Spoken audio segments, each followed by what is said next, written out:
Morning. I call upon Brother Smith to open us in a word of prayer. Thank you. Let us pray. I quote from Psalm 144, verse 15. Blessed is that people, that nation, whose God is the Lord. Today, we are here in this honorable house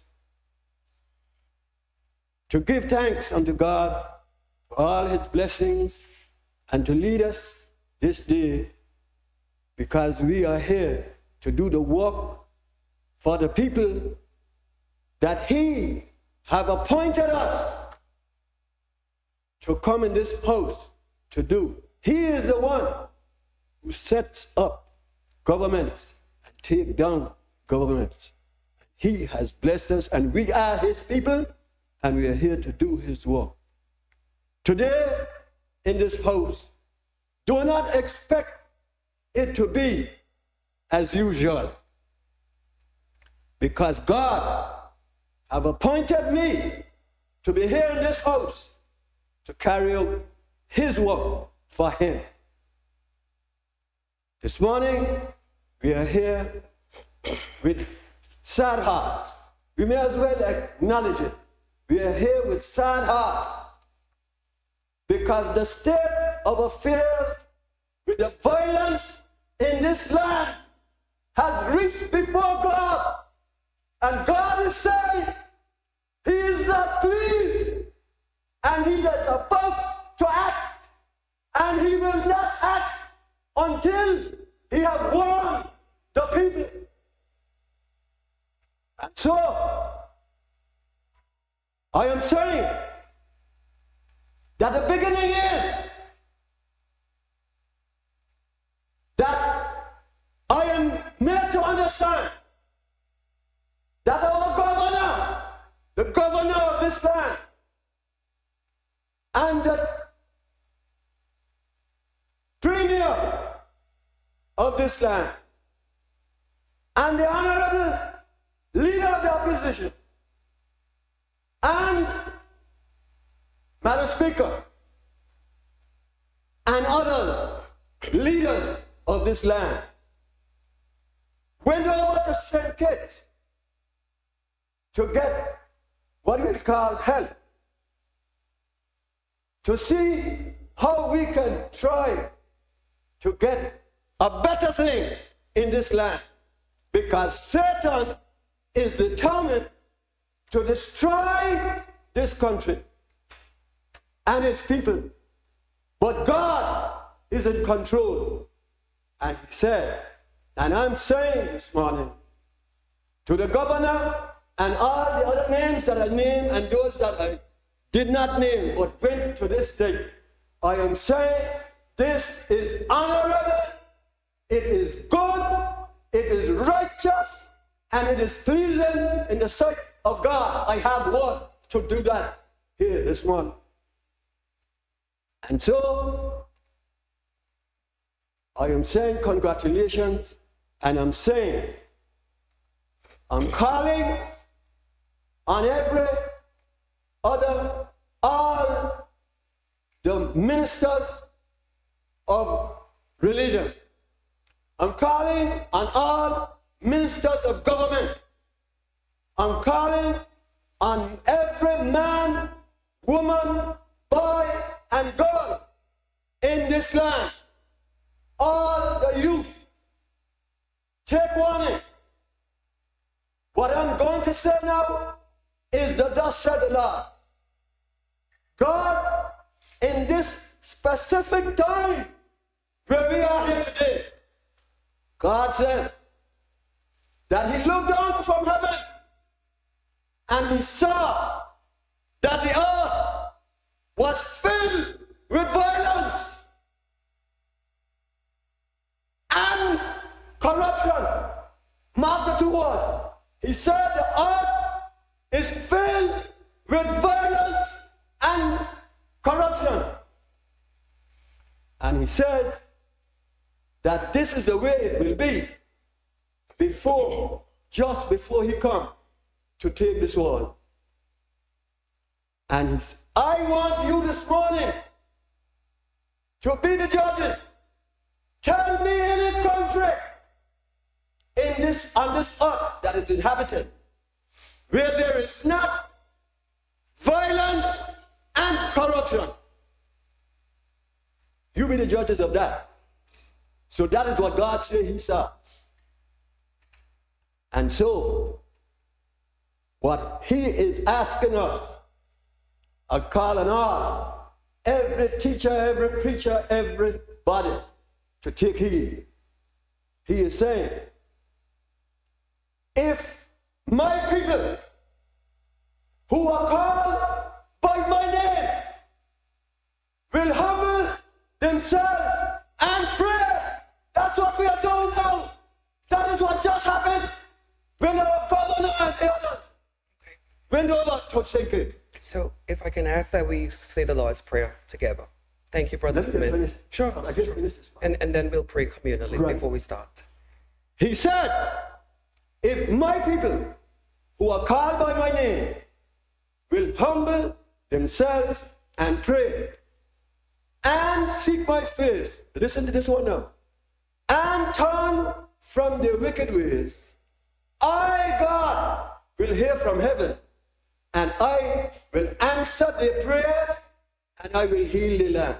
Our land needs healing. Thank you, Lord. Amen. Thank you, Madam Speaker. Thank you. God bless you all. I have done what the Lord asked me to do. Let us pray. Our Father, Who art in heaven, hallowed be thy name. Thy kingdom come, thy will be done on earth as it is in heaven. Give us this day our daily bread, and forgive us our trespasses, as we forgive those that trespass against us. And lead us not into temptation, but deliver us from evil. For thine is the kingdom and the power and the glory, forever and ever. Amen. Thank you all. Please be seated. Good morning to all members. Good morning to the public, our staff. Thank you, Brother Smith, for your spirited invocation. We have before us the minutes of our previous sitting. It's the minutes of the fourth meeting of the first session of the 13th House of Assembly. I am going to proceed as if they have been read so that I will put to you whether there are any amendments or corrections. You can indicate so now.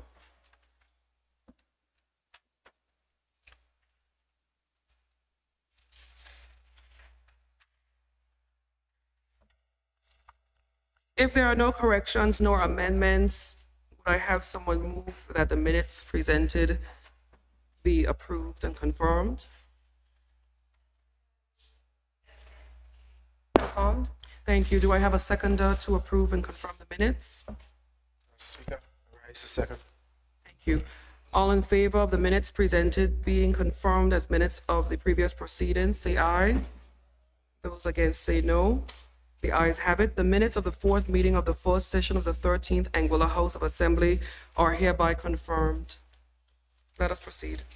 Oaths of allegiance to new members, none. Announcements by the direction of the Speaker. I do have one brief announcement. I want to commend and express my gratitude and the gratitude of the staff for the Administration Committee of the House of Assembly. I don't know if the public is aware, but by the standing orders, the Administration Committee oversees the operations and management of this House. And I think both sides who are involved can agree that we have had very involved conversations with respect to creating a strategic plan for the operations of this House.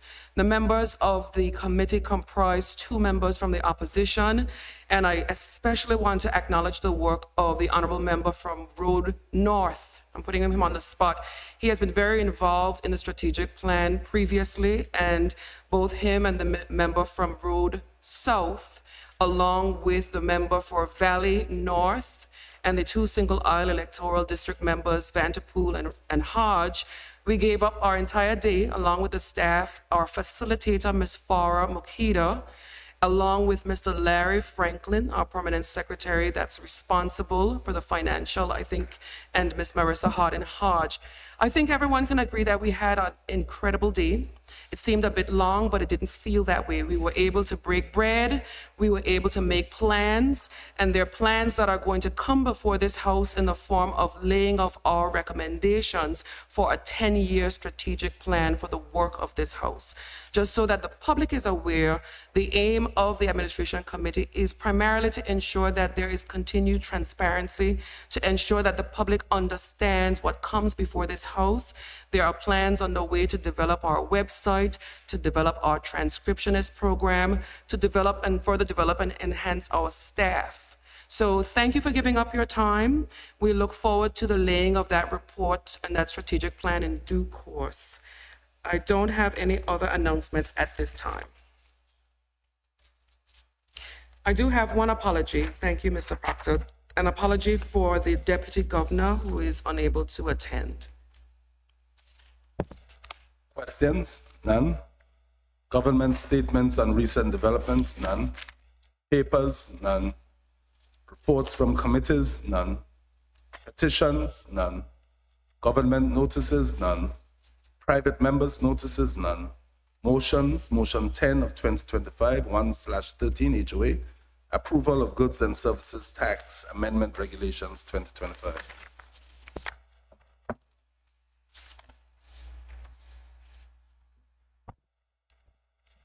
I do recognize that the Honorable Member for Sandy Hill is on her feet. I do have a proposal in terms of the sequence and subject to the consent of the Assembly. There are 3 motions before the Assembly today, motions 10, 11, and 12. If you will have sight of your order paper, motion 10 is in respect of the approval of Goods and Services Tax Amendment Regulations. Now, there are certain technical terms and technical references in that, and I thought that exercising my authority under the Constitution, Section 54, would assist if we would have the technocrat attend. So Mrs. Marissa Hardin-Hodge is the PS responsible. She's had very short notice. She's going to attend, and I do have liberty under Section 54(2) to allow her to participate if desired and where needed. And that I think is important in respect to ensuring that maybe the members are all aware, but ensuring that the public understands anything that may arise that requires clarification. So because I have given her short notice to attend, I'm going to propose that we start with motion 11 of 2025, followed by motion 12 of 2025, with the view that she may be present for motion 10 of 2025 when we get there. Does anyone have any objection to proceeding in that sequence? Any objections? Very grateful. I call upon the member for Sandy Hill, the Honorable Member, Minister of Finance.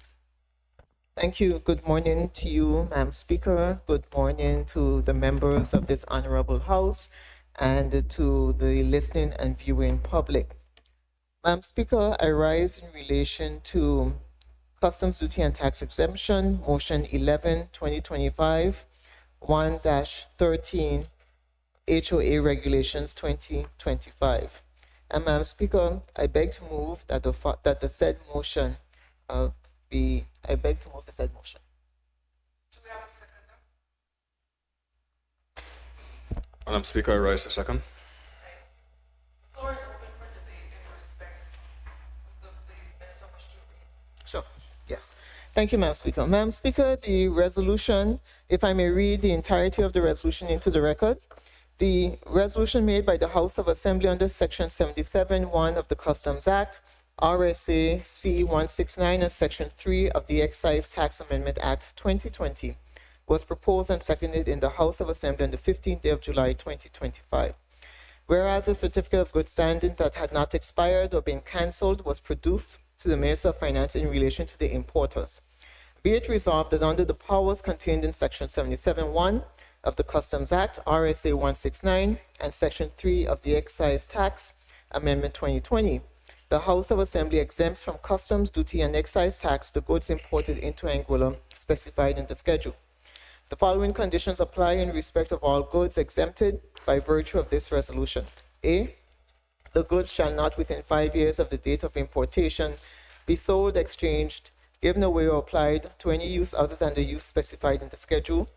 B, on the expiry of 6 months from the date of importation and each successive 6-month period within the 5-year period, after the date of importation, the importer shall certify to the Comptroller of Customs in a form acceptable to the Comptroller of Customs that he has complied with the conditions set out in paragraph A.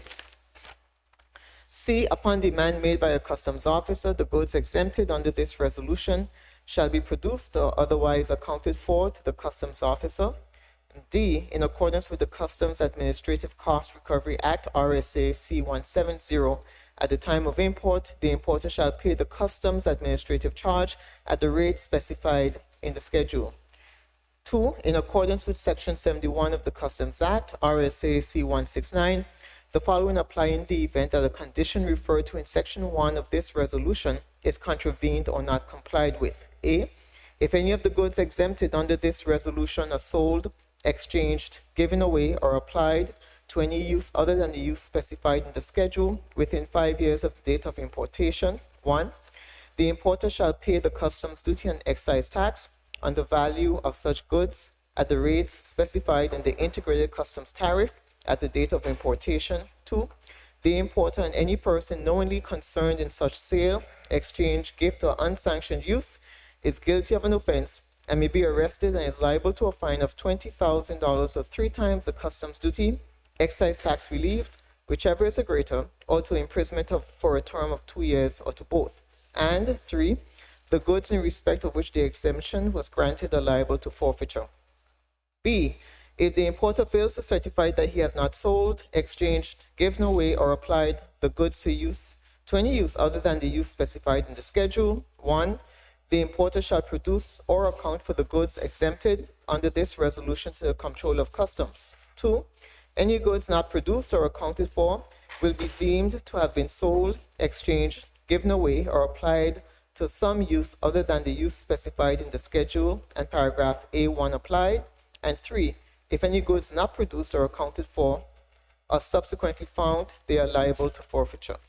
C, if the importer fails to produce or account for the goods exempted under this resolution upon demand by a customs officer, 1, the importer and any person knowingly concerned in such failure are guilty of an offense and may be arrested and are liable to a fine of $20,000 or 3 times the value of the goods, whichever is the greater, or to imprisonment for a term of 2 years or to both.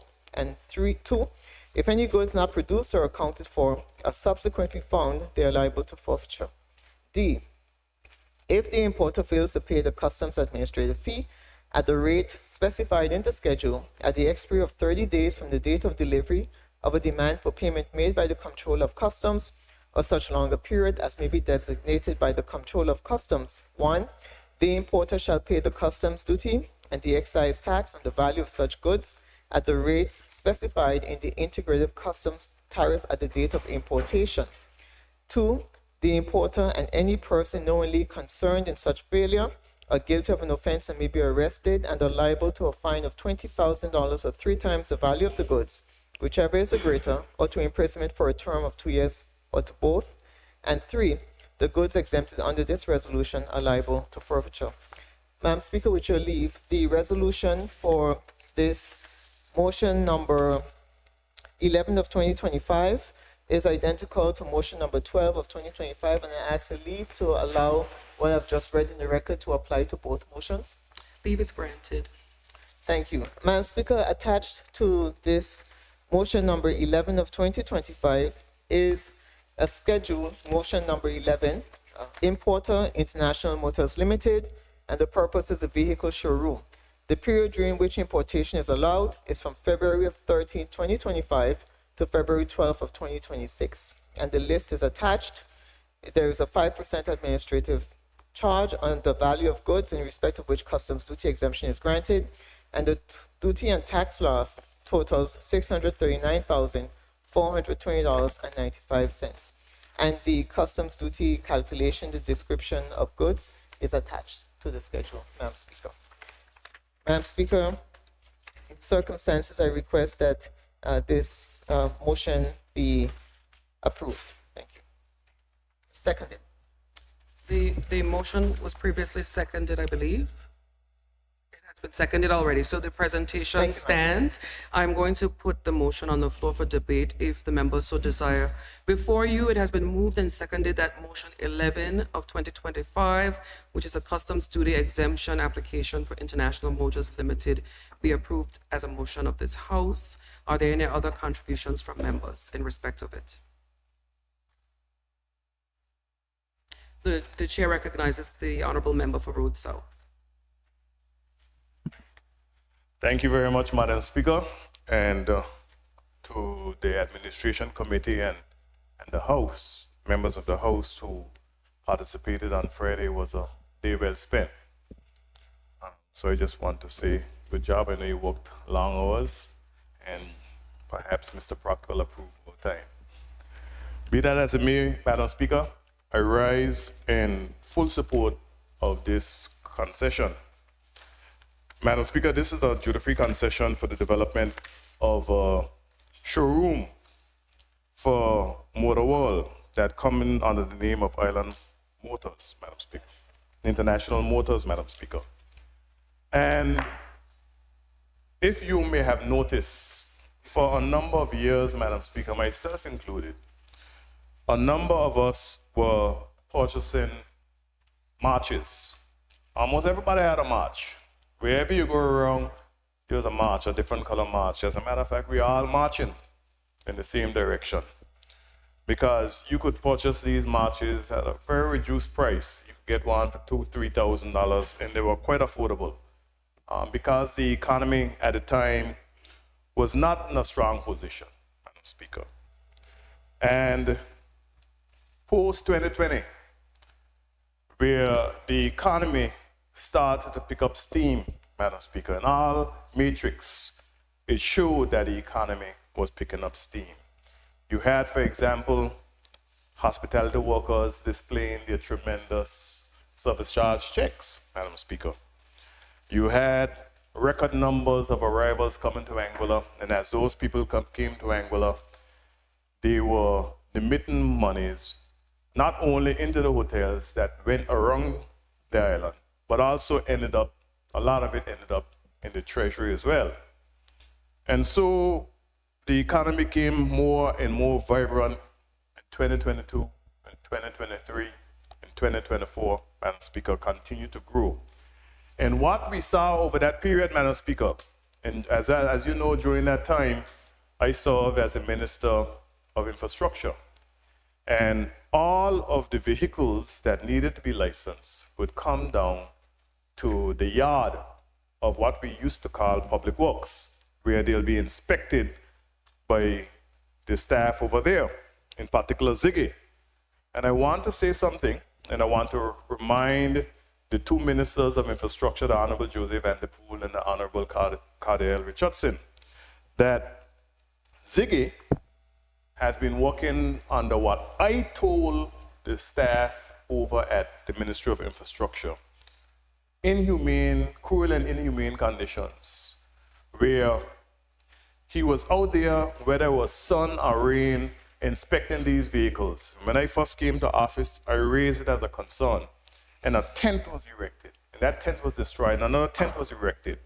And I asked the staff over there, the technical officers, to design a fit-for-purpose cover, concrete cover, where Ziggy could work in comfort. He's not the only one, but he's primarily the person who has been doing this for decades, Madam Speaker, in cruel and inhumane conditions, at very low pay. And this is why the civil servant's salary review is very important. And Madam Speaker, I asked them in 2022, 2023, 2024, and hopefully in 2025 or 2026, we'll see that come to fruition. Because sometimes, you have to become intimately involved in the operations of the ministry if you want to get things done. And even though you may press, things just go as fast as sometimes the technical folks will go. But they can say, has been placed on record in writing, that need to be remedied, Madam Speaker. And what I saw as I peeped through the window on a daily basis, Madam Speaker, is new vehicles. More and more new vehicles being imported primarily out of St. Martin, Madam Speaker. Shangang, Sin, others, Madam Speaker. And what you realize that persons could buy a vehicle in St. Martin, they could go on a payment plan. The vehicle comes to Anguilla, they pay duties and GST. If it's a hybrid vehicle, as you know, the Honorable Dr. Ellis Webster brought to this house to ensure that vehicles that are hybrid in nature, electric vehicles, would be free of duties, Madam Speaker. But those fossil fuel generated vehicles still are subjected to both duty and GST. But from a business standpoint, there was no real footprint on the island. A lot of these vehicles also came with guarantees and warranties. And technical persons will come from St. Martin and service these vehicles here in Anguilla. So with this showroom being in Anguilla, it means that it will generate some employment. And I'm not talking about the construction, because construction and capital is just a short-term thing. But once that facility is developed, it not only enhances the area because we see what Motor World has done in St. Martin, but it also creates more jobs and more tax revenue for the government of Anguilla that can then go into things such as physical and social infrastructure. So I rise in full support of this motion to grant duty-free concessions for the construction of the Motor World's showroom here in Anguilla, and I look forward to seeing it develop and continue to grow along with the other providers, because as you know, everybody can't buy a Shanghai. But people are not buying marches anymore, but people are still buying vehicles that are emanating from Japan because everybody have a different spend. But this also enhances the environment in Anguilla, Madam Speaker, because the newer the vehicle, the less the carbon footprint is on island. And I am glad to see that this administration is also moving forward with our plan for transitioning Anguilla from a fossil fuel generated country to a renewable energy generated country, not only from the standpoint of electricity generation, but also from the standpoint of the government's fleet, and in showing that they have incentives so that we can move in that direction. Thank you very much, Madam Speaker. Thank you, Member.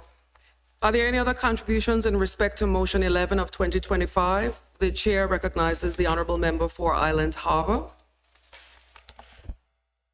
Thank you, Madam Speaker. Good morning to you, Madam Speaker. Good morning to the members of the House, the staff, those in the gallery, and to Anguillians here and abroad. Madam Speaker, I rise in support of this motion. I think it is one that the owners of International Motors have shown a commitment to Anguilla, and to have a showroom. Well, not only we see that they will have a building that is, in keeping with good construction. There'll be local contractors building the building, but they'll be able to display their vehicles. And also, as the member for Road South was saying, they are also producing or providing electric and hybrid vehicles. And certainly, can imagine if these are here on island, there will be hopefully a reduction in price in terms of being able to have the vehicle already here. And certainly just want to stand in support of the motion and wish the best for the owners of International Motors as they continue to provide vehicles for the people of Anguilla and the government of Anguilla. Thank you, Madam Speaker. Thank you, Honourable Member for Island Harbour. Are there any other contributions in respect to Motion 11 of 2025? This is the motion in respect of the customs duty exemption application for International Motors Limited. If there are no other contributions, I invite the mover to reply. Thank you, Madam Speaker. And Madam Speaker, I would like to thank the members of opposition. And it is clear that we have the full support of the entire House in this motion moving forward. Thank you, Madam Speaker. I shall now put the question to the floor. The motion has been moved and seconded. Motion 11 of 2025. All those in favor say aye. Those opposed say no. The ayes have it. Let us proceed.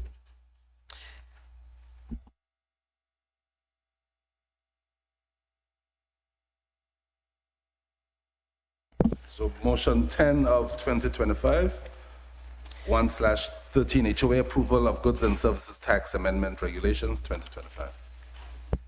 And for those that are joining, as I'd indicated earlier, I had proposed to move in a different sequence than as set out on the order paper. We now have Mrs. Marissa Hardin Hodge present. However, because it was short notice, she does have an urgent appointment. So if she remains, she will assist. If not, I propose that I call on the member for Sandy Hill to present the motion. Thank you, Madam Speaker. I beg to move the following motion. Motion number 10, 2025, approval of goods and services tax amendment regulations 2025. Is there a seconder? Madam Speaker, I rise a second. Thank you. You may proceed, member.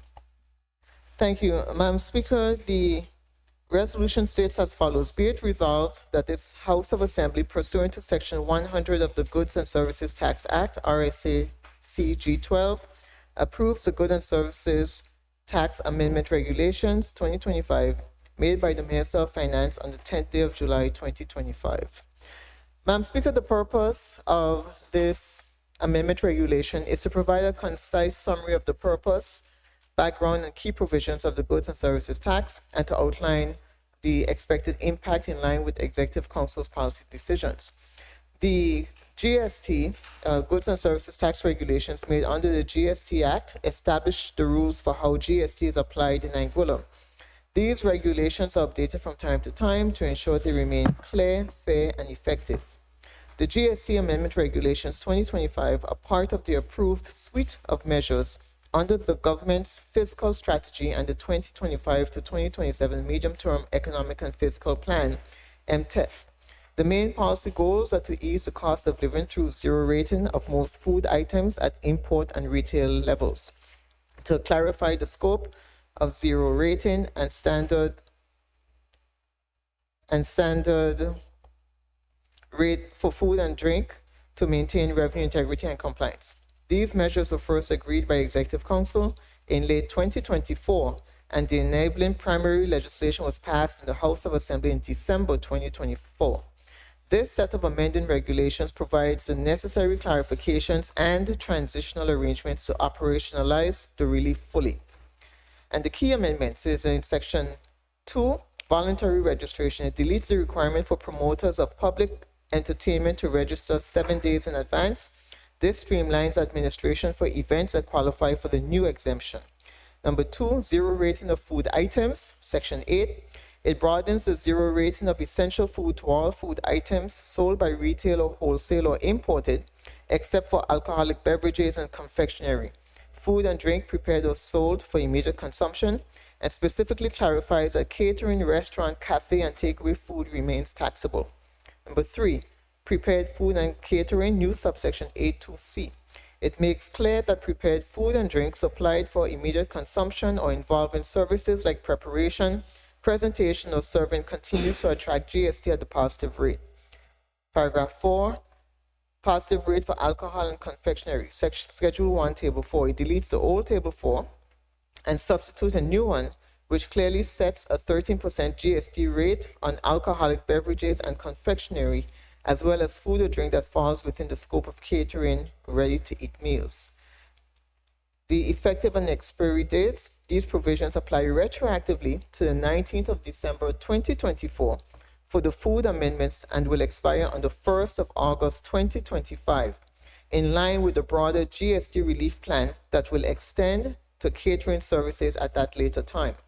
This current provision aligns with the primary legislation which was enacted in December of 2024 with an effective date of 19th December 2024.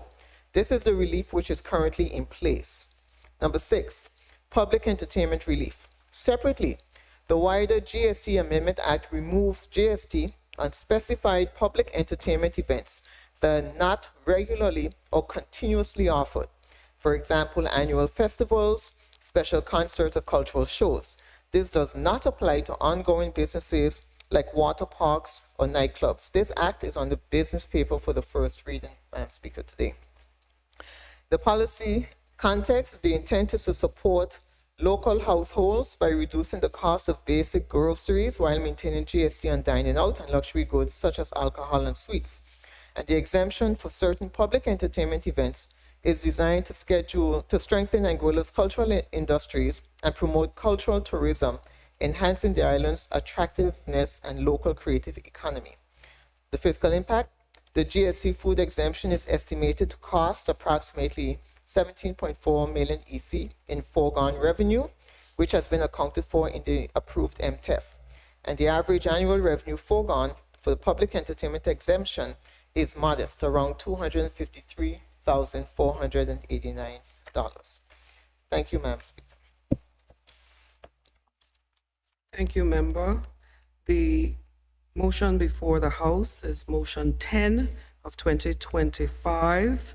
I am going to open the floor for debate. However, before I open, I do want to read into the record two of the rules of debate that are extremely important. As I understand, this is a hotly contested motion. Rule 61 of the House of Assembly Procedure Rules, and I don't mean to sound like a school teacher, but it will assist us as we proceed with the debate. 61, interruptions. No member shall interrupt another member who is speaking except by rising to a point of order. A member rising to a point of order shall simply direct attention to the point complained of, specifically the rule of the House of Assembly that in the opinion of the member is being breached, and submit to the Speaker for her decision. The second rule as it relates to your debate on this motion, relevancy, section 62. 1, debate must be relevant to the matter or question before this assembly, and where more than one question has been proposed from the chair, the debate must be relevant to the last question so proposed until it has been disposed of. I therefore invite the members to indicate if they wish to make contributions in respect of the debate of motion 10 of 2025. The chair recognizes the honorable member for Island Harbor.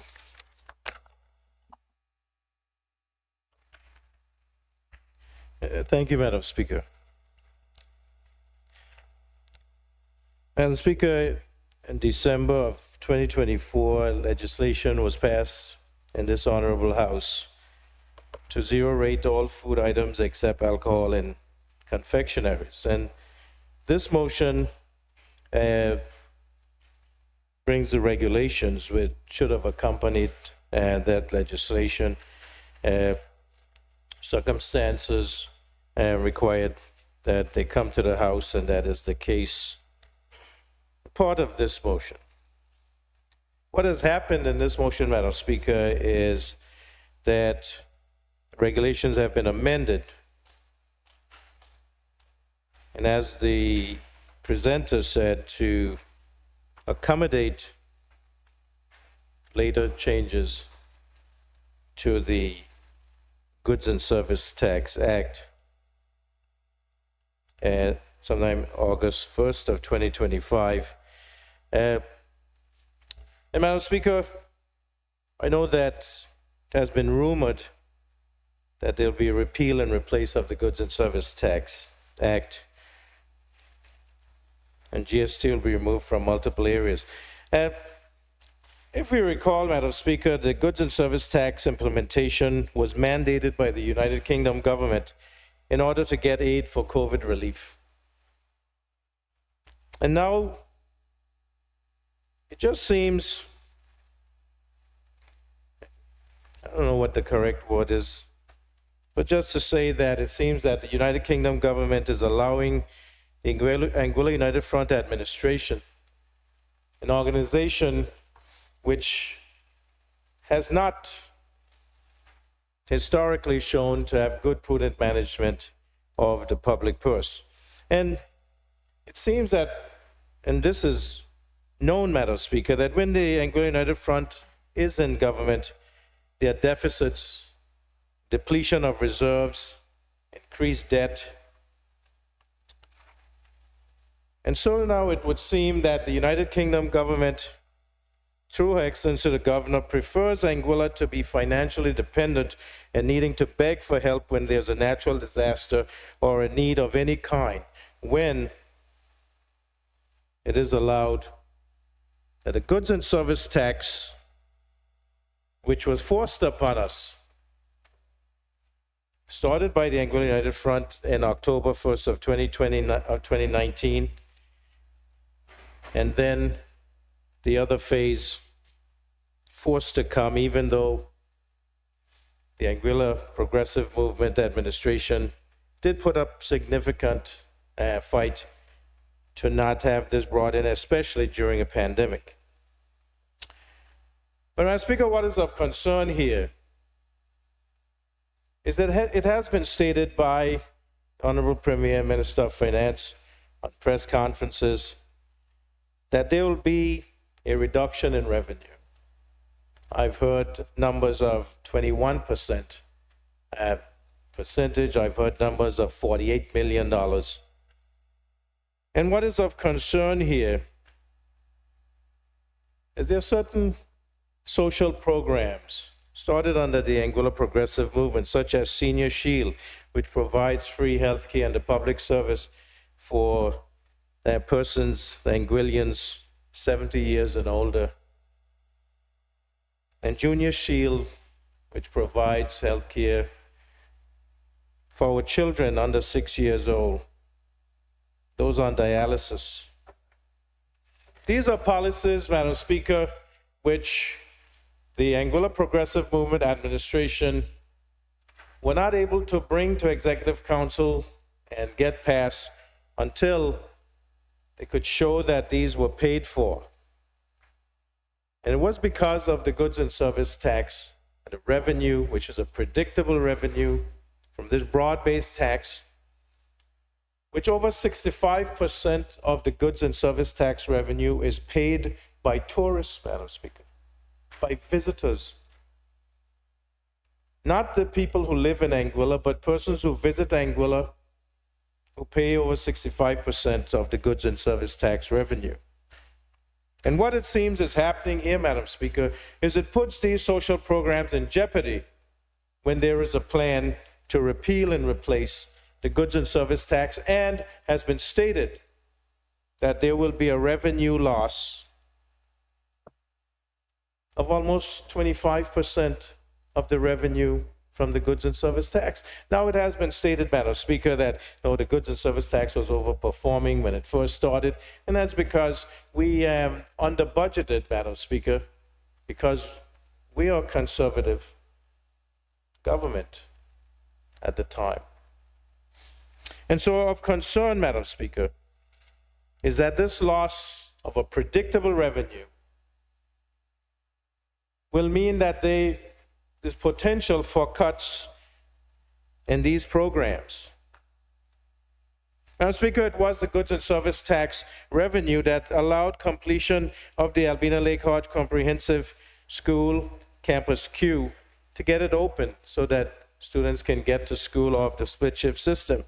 It was this revenue which will allow the TVET program. $17 million were budgeted for the TVET center to be built.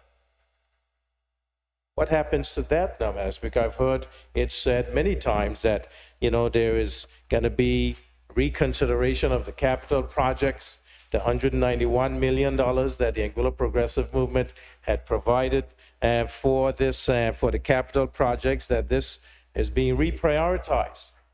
Does that mean that our children at the Albina Lake Hodge Comprehensive School will not have a technical vocational education training center, Madam Speaker? Does it mean that the roads that were planned, that they will be taken off the table? Does it mean that the government complex, the building, administration building, which would replace these buildings, Madam Speaker, that are mold infested, the roofs are leaking, the walls are cracking and falling down, that will be taken off the table? It seems that has been one of the areas, Madam Speaker, that is taking the cut for this proposed changes. And so this motion, Madam Speaker, is leading to that, because in the presentation that the leader of government business outlined that there will be changes to the Goods and Service Tax Act coming in August.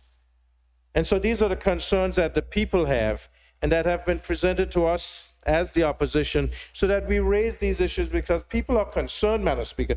Even some of the businesses that is being said to help, such as restaurateurs, are concerned that when the Goods and Service Tax Act is repealed and replaced, they will no longer have some of the concessions that they have now, Madam Speaker.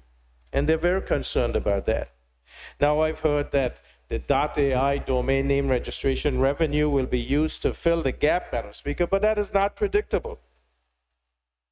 And in fact, Anguilla Progressive Movement had planned that the .ai domain name registration revenue, which has increased since it's been outsourced to Identity Digital, and that was, lobbied against, and we were the worst thing that ever happened to Anguilla when it was outsourced. Although in 2018, Madam Speaker, in the medium-term economic and fiscal plan presented by the previous AUF administration, outsourcing the .ai domain name was one of their plans that was presented to the United Kingdom Foreign Commonwealth and Development Office as a plan. Well, at that time, it was not the FCDO, it was just the FCO.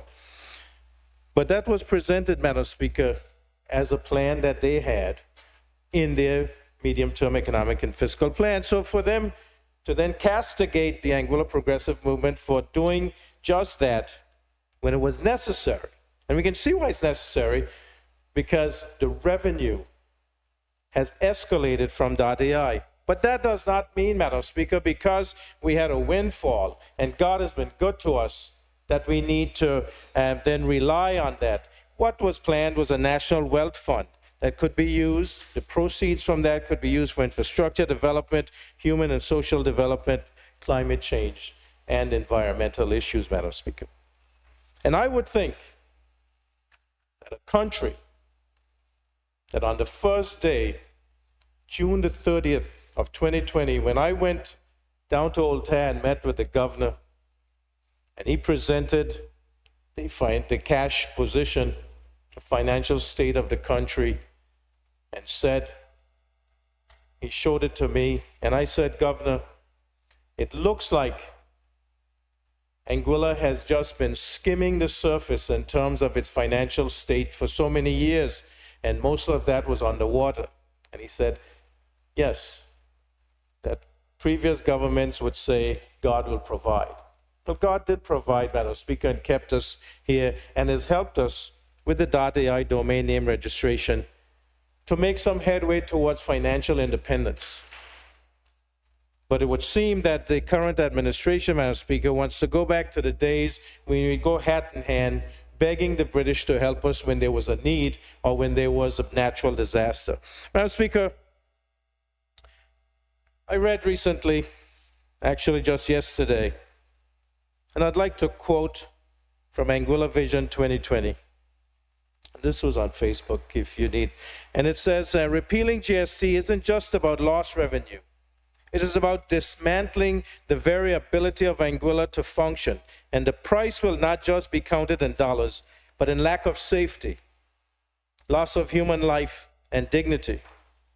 Madam Speaker, you know, yesterday we went to St. Kitts to meet with Prime Minister and others, and to look at their program, which is a very good program, and I want to thank, the leader of government business for inviting me along, the Honorable Premier, and I think this was a very, very informative and enlightening experience, and to learn of the program that they have, because we are plagued, and Brother Smith earlier did bring this up about gun violence, and that is plaguing us here. And up to this morning, Madam Speaker, I pray for those, the victims of gun violence this morning. We were awakened by that, and I hope that they recover well and that the perpetrator, is punished accordingly. But it's something that we are faced with, and Madam Speaker, we know yesterday that several of the questions asked were about the program, the budget. What will it cost? And the cost is significant. And to say now that we are coming here to this House to make motions and proposing that there will come changes to a tax that has a predictable revenue. We know that the funding is necessary to ensure that we can take care of our young people, run the youth programs, the sporting activities, fix our facilities. Madam Speaker, these are essential areas that we need to, and we know that when we were talking yesterday, that there was multiple areas, and it will take money to make these things happen. Healthcare, Madam Speaker. We know that we need more specialists in Anguilla. The Anguilla Progressive Movement made arrangements to have 2 general surgeons, to have increased services, to have 2 pediatricians, to have 2 internists. We tried for many years to get a psychiatrist, even increasing the pay offer. But we know that we need to have that comprehensive salary review for public servants so that we can become competitive, so that we can pay higher salaries that are related to cost of living. There's not been a salary increase with public servants since 2008, Madam Speaker. We know that equipment, medications, we run behind sometimes with the OECS PPS where we procure our medications. We need money for that. And this proposal of a GST repeal and replace, Madam Speaker, a lot of people have come accustomed and know that the services that are being provided are necessary, and they are willing to make that sacrifice so that we can have these services, senior and junior shield, and moving toward a national health insurance where all will be covered, Madam Speaker. This is what a good tax policy does. Now, I'm not saying that we shouldn't give relief when we can, and the APM administration did, Madam Speaker, and plan to continue. As I mentioned, this gun crime and violence, youth programs, community policing, sports programs, facilities, community centers. Well, don't get me started on that, Madam Speaker, because the Minister for Infrastructure, single island white member, Mr. Joseph Vanderpool, has stopped the Island Harbor basketball court steel frame building from being built, and the community centers. Madam Speaker, it was over almost 2 years. But we asked MICU, Ministry for Infrastructure, to evaluate the 2 buildings on the Island Harbor Pond. And at that time, it was said that they could be rehabilitated to form a community center, arts and crafts center, and a marine heritage museum. Now we heard that they're not fit for purpose and they'll be knocked down, Madam Speaker, with no intent to be replaced. Madam Speaker, these are the concerns that not only I, as a representative for District 1... Madam Speaker, on a point of order, that is not factually correct, that the buildings would be knocked down.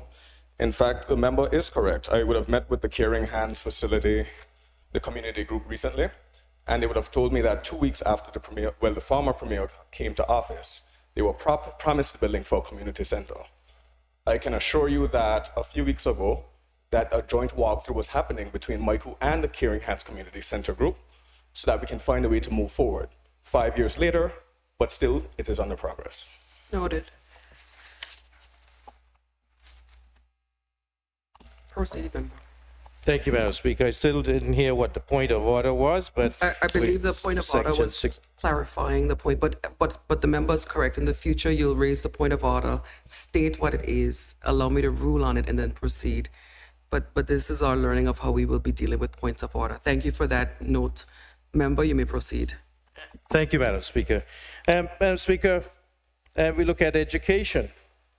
We need the facilities, the TVET, the scholarships, teachers' salaries, The recommendations of the Education Task Force, Madam Speaker, which were presented in this House, laid here, which it seems those two will go up in smoke once we decide that we want to not have the predictable revenue of the goods and service tax, Madam Speaker. Madam Speaker, cost of living relief. Madam Speaker, the cost of electricity is still high. And the APM administration wanted to move towards a transition to renewable energy, Madam Speaker. And we had a proposal. Anguilla had a proposal. None of these are being enacted, Madam Speaker. But during that time, we felt it was necessary to provide electricity credits to the people of Anguilla, food vouchers for the elderly, increased public assistance for the vulnerable, increased medical treatment overseas budget, Madam Speaker. These were all necessary and, Madam Speaker, could be afforded because we had a predictable revenue from the goods and service tax. Now, whatever is being proposed is one where there'll be a loss of revenue. That has been stated, Madam Speaker, so I'm not making this up. 21% has been stated at $48 million in lost revenue. Madam Speaker, how will that be made up? What will be cut because we cannot make that revenue? So, Madam Speaker, these are the concerns that I have with the motion.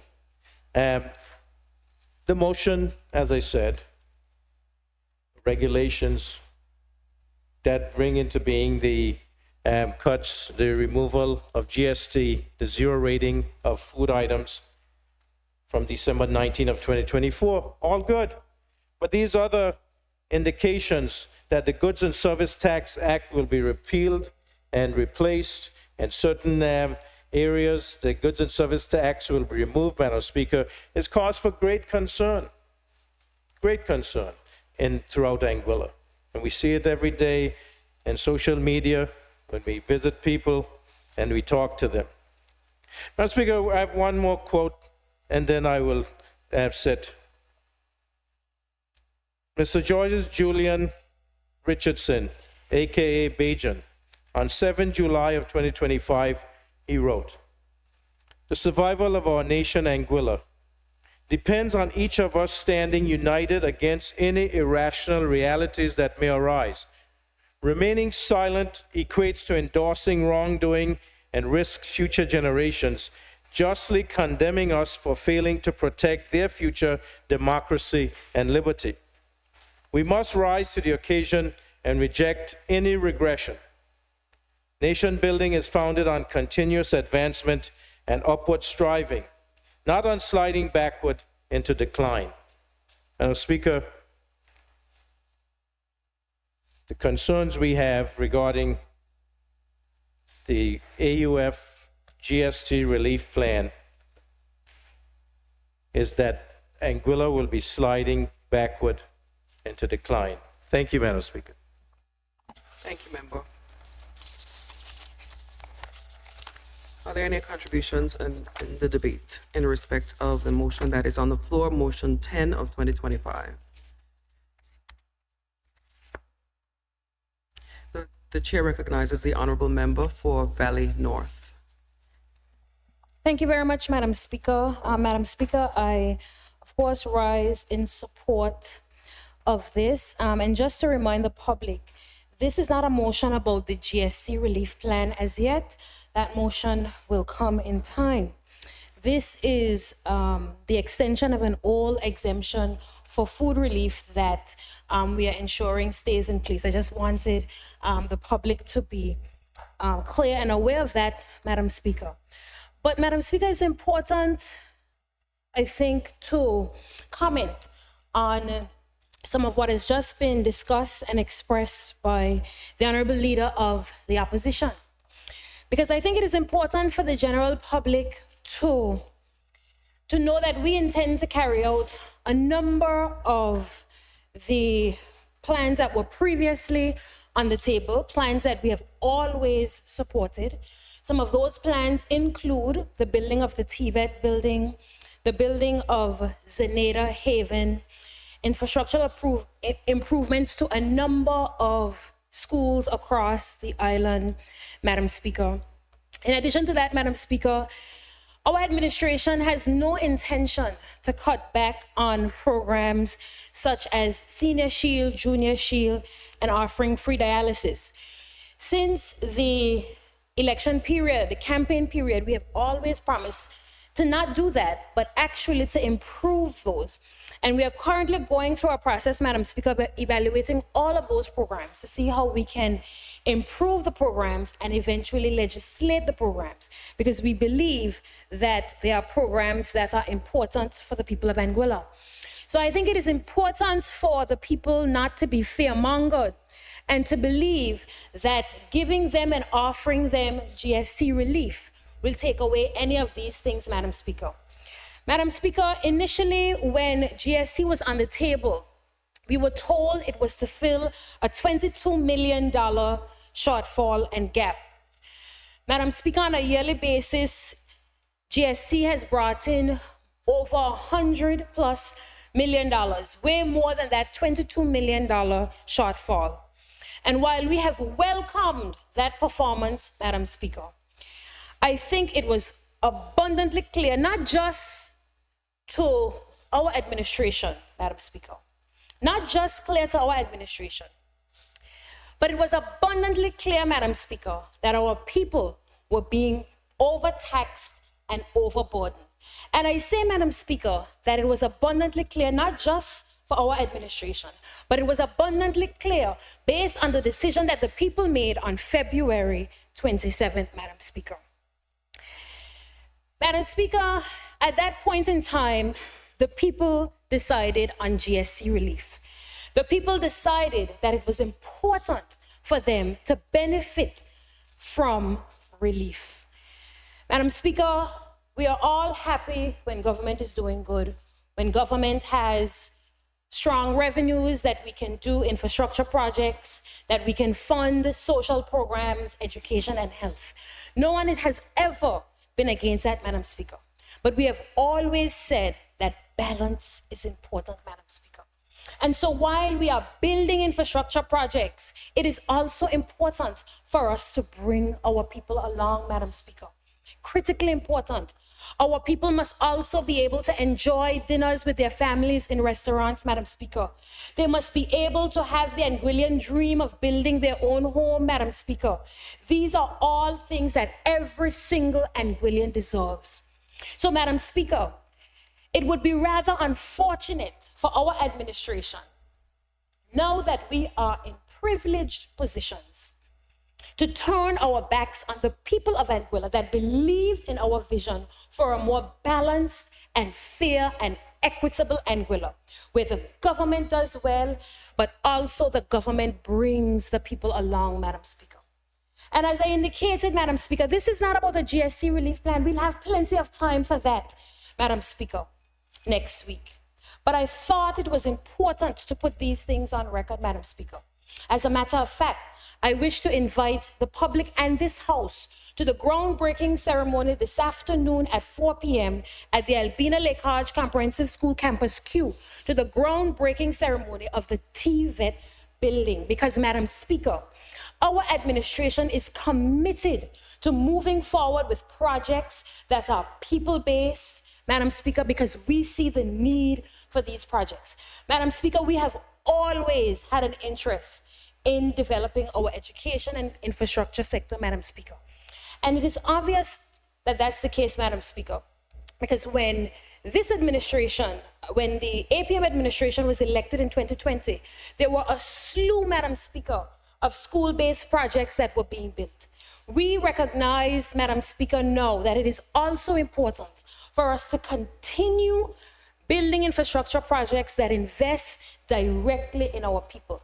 And Madam Speaker, we have always said that if we had the opportunity to solve, that we would make adjustments to the GST Act and legislation so that our people can get some relief, Madam Speaker. And I think it is important for us to be able to do that. But we're not doing that, Madam Speaker, in an irresponsible manner. We are doing so in a prudent and effective manner. And that is why, Madam Speaker, the Premier indicated that there will be some reprioritizing. We will be looking at the long term because, Madam Speaker, our administration is not just interested in instant gratification, in just throwing up a building that is not necessarily fit for purpose just because we want to check a box, and then afterwards we have significant issues with those projects, Madam Speaker. Madam Speaker, it is critically important that our people understand that when GST was implemented, we were trying to fill a particular gap. We are long past filling that gap, Madam Speaker.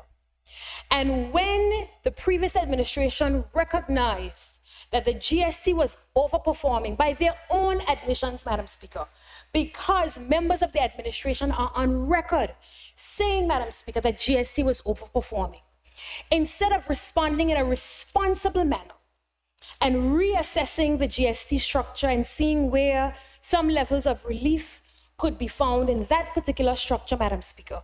Madam Speaker, they instead astronomically increased the budget, Madam Speaker, to almost $500 million, fully funding an airport building, Madam Speaker, completely out of recurrent revenues, Madam Speaker. No partner sharing the risk or load, Madam Speaker. Purely the people of Anguilla, Madam Speaker. While most of the materials being utilized on that project, Madam Speaker, were being imported. So the people of Anguilla are bearing the cost of building the facility, but a number of our business people were not even receiving the benefits, Madam Speaker, of such a project. Madam Speaker, I stood in this very house as the representative for Valley North, and the former Speaker of the House told me I didn't have the right to have an opinion on whether the runway should have been extended before the building was built, Madam Speaker. Madam Speaker, I wish to put on record that I believe then and I believe now that the runway extension should have happened first, Madam Speaker. And the reason was, Madam Speaker, is because we continue to be limited, Madam Speaker, as a result of the lack of a runway extension, Madam Speaker. Yet our people must bear the burden and the cost of building a facility, Madam Speaker, that will not necessarily increase our air access to this island, Madam Speaker. But you see, Madam Speaker, at the time, we were more interested in throwing up quick buildings to say that we are making progress, instead of doing the hard work and the long hours that will go into land acquisition. But that's okay, Madam Speaker, because our administration is unafraid of long hours, hard work, and getting things done right and correctly, Madam Speaker. We will bear the criticism. We will bear being told that we are moving too slow and we are doing nothing. Because, Madam Speaker, when we do something, we intend to do it right the first time. Thank you, Madam Speaker. I will reserve the rest of my comments to the actual GST relief debate. Thank you. Thank you, Member. The Chair recognizes the Honourable Member for Rhodes South. Thank you very much, Madam Speaker. I really had no intention in speaking today because I assumed that this would have been a non-contentious matter, given the fact that this started under the previous Anguilla Progressive Movement administration and its regulations. I really thought so.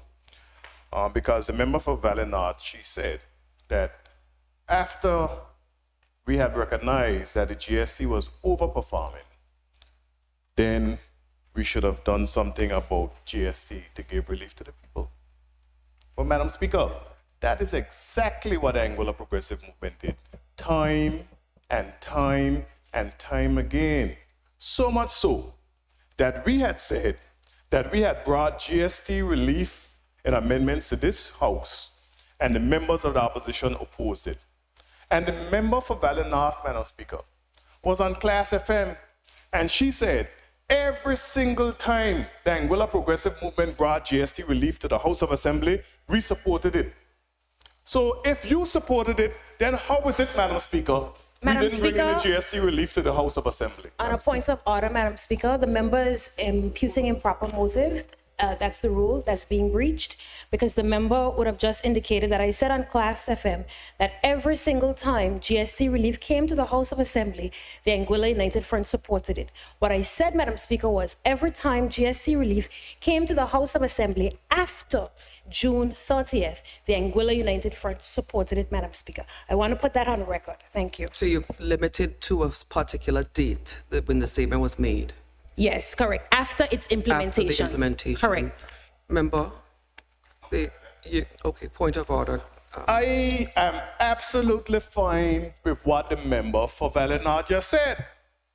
And it goes back to my original point that the member for Valinor said that after the Anguilla Progressive Movement recognized that GST was overperforming, and that is a problem right there, you know, because overperformance is based on what you budget.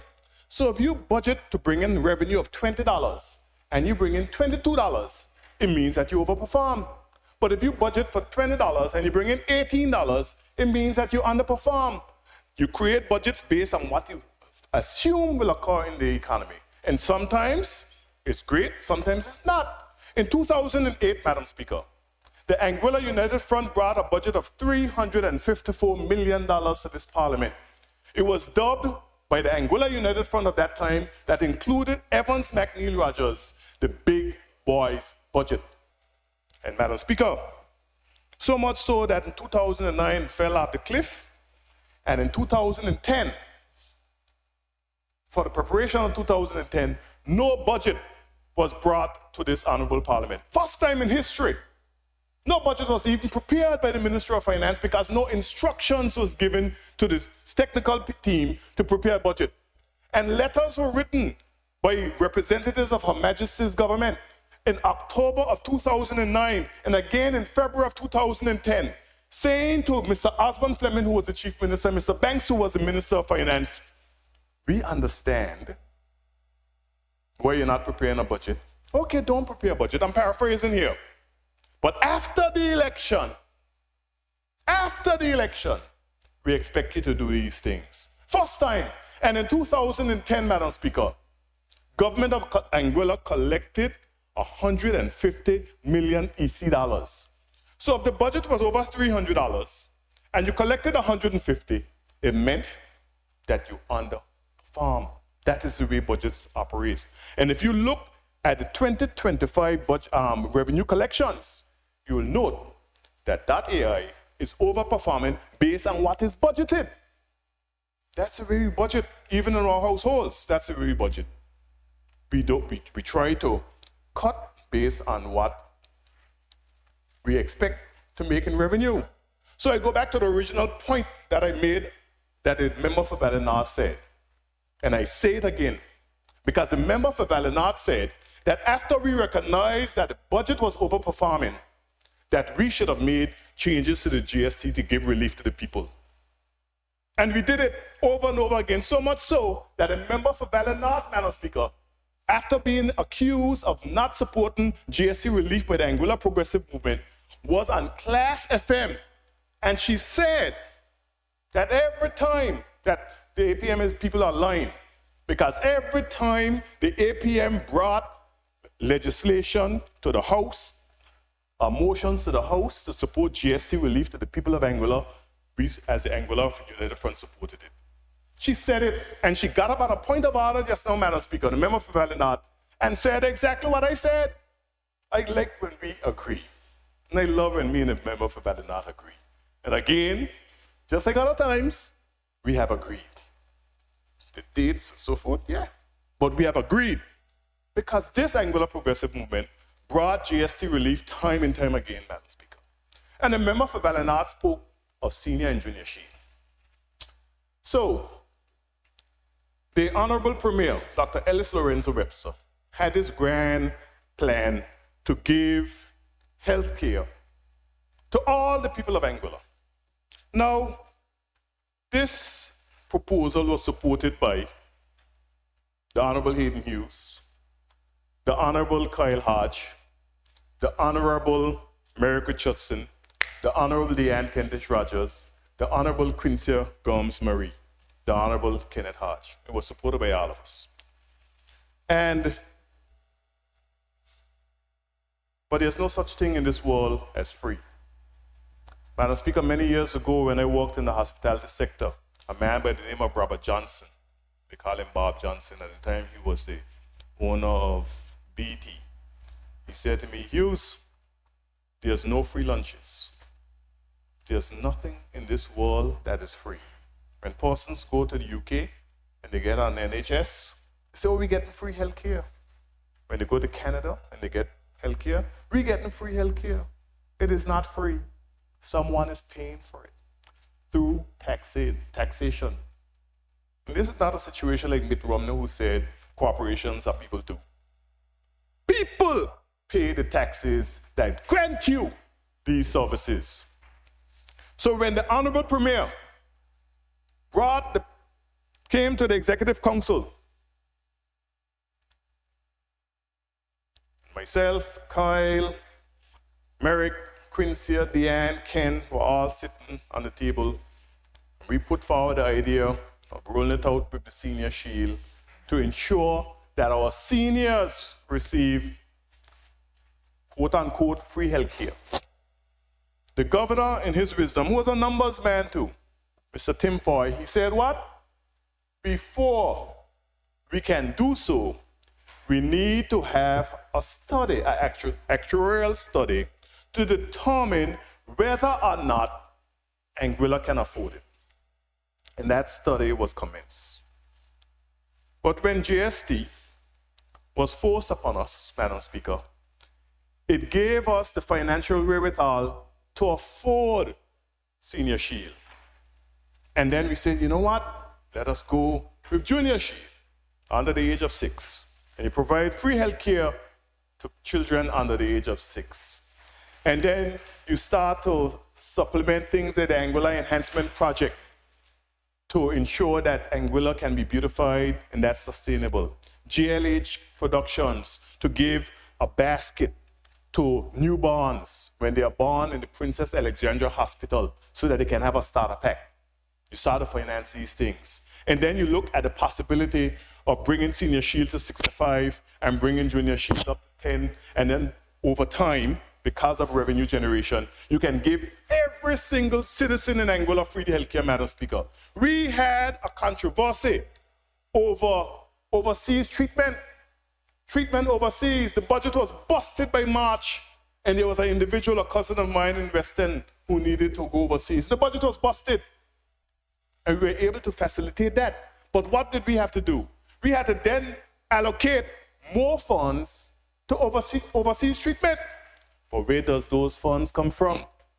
Today, Madam Speaker, the Honorable Member for Valley North will be hosting a grand groundbreaking ceremony for the TVET Center at the Albina Lake Arch Comprehensive School, Campus Q. That TVET Center only made it through procurement because you had a financial wherewithal to take it to procurement. Because the way procurement operates in Anguilla, nothing can go through procurement unless it is fully financed, Madam Speaker. And it is financed because of those funds that were derived from GST, Madam Speaker. And we'll have all the time in the world to have the debate on GST relief, Madam Speaker. All the time. But Madam Speaker, in the early 1960s, persons like Atlin, Noraldo, Harrigan, and others were pushing for Anguilla to be separately administered other than being administered from St. Kitts Nevis, Madam Speaker. As a matter of fact, if you go back to 1876, the people of Anguilla was unhappy with the arrangement that we, as a colony of England, had to be administered from St. Kitts. 1876.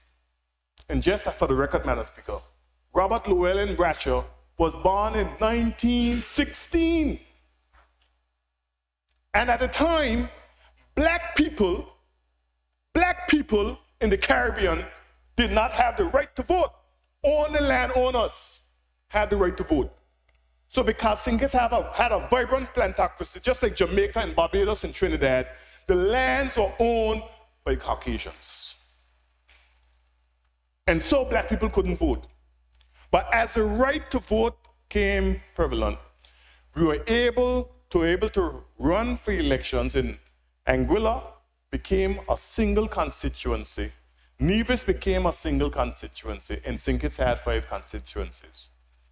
And the people were allowed to vote. All the labor parties and so forth around the Caribbean started to win these elections. And Brasher became the chief minister of St. Kitts, Nevis, Anguilla, Madam Speaker. And the people of Anguilla, as I said before, were not happy with the arrangement from the 1870s. But as the movement continued to gather steam in the 1960s, culminating in 1967, Madam Speaker, the people of Anguilla said, we want to build a new Anguilla. We want reliable running water. We want road infrastructure. We want proper health care. We don't want to be able to jump on a boat and go out to St. Kitts.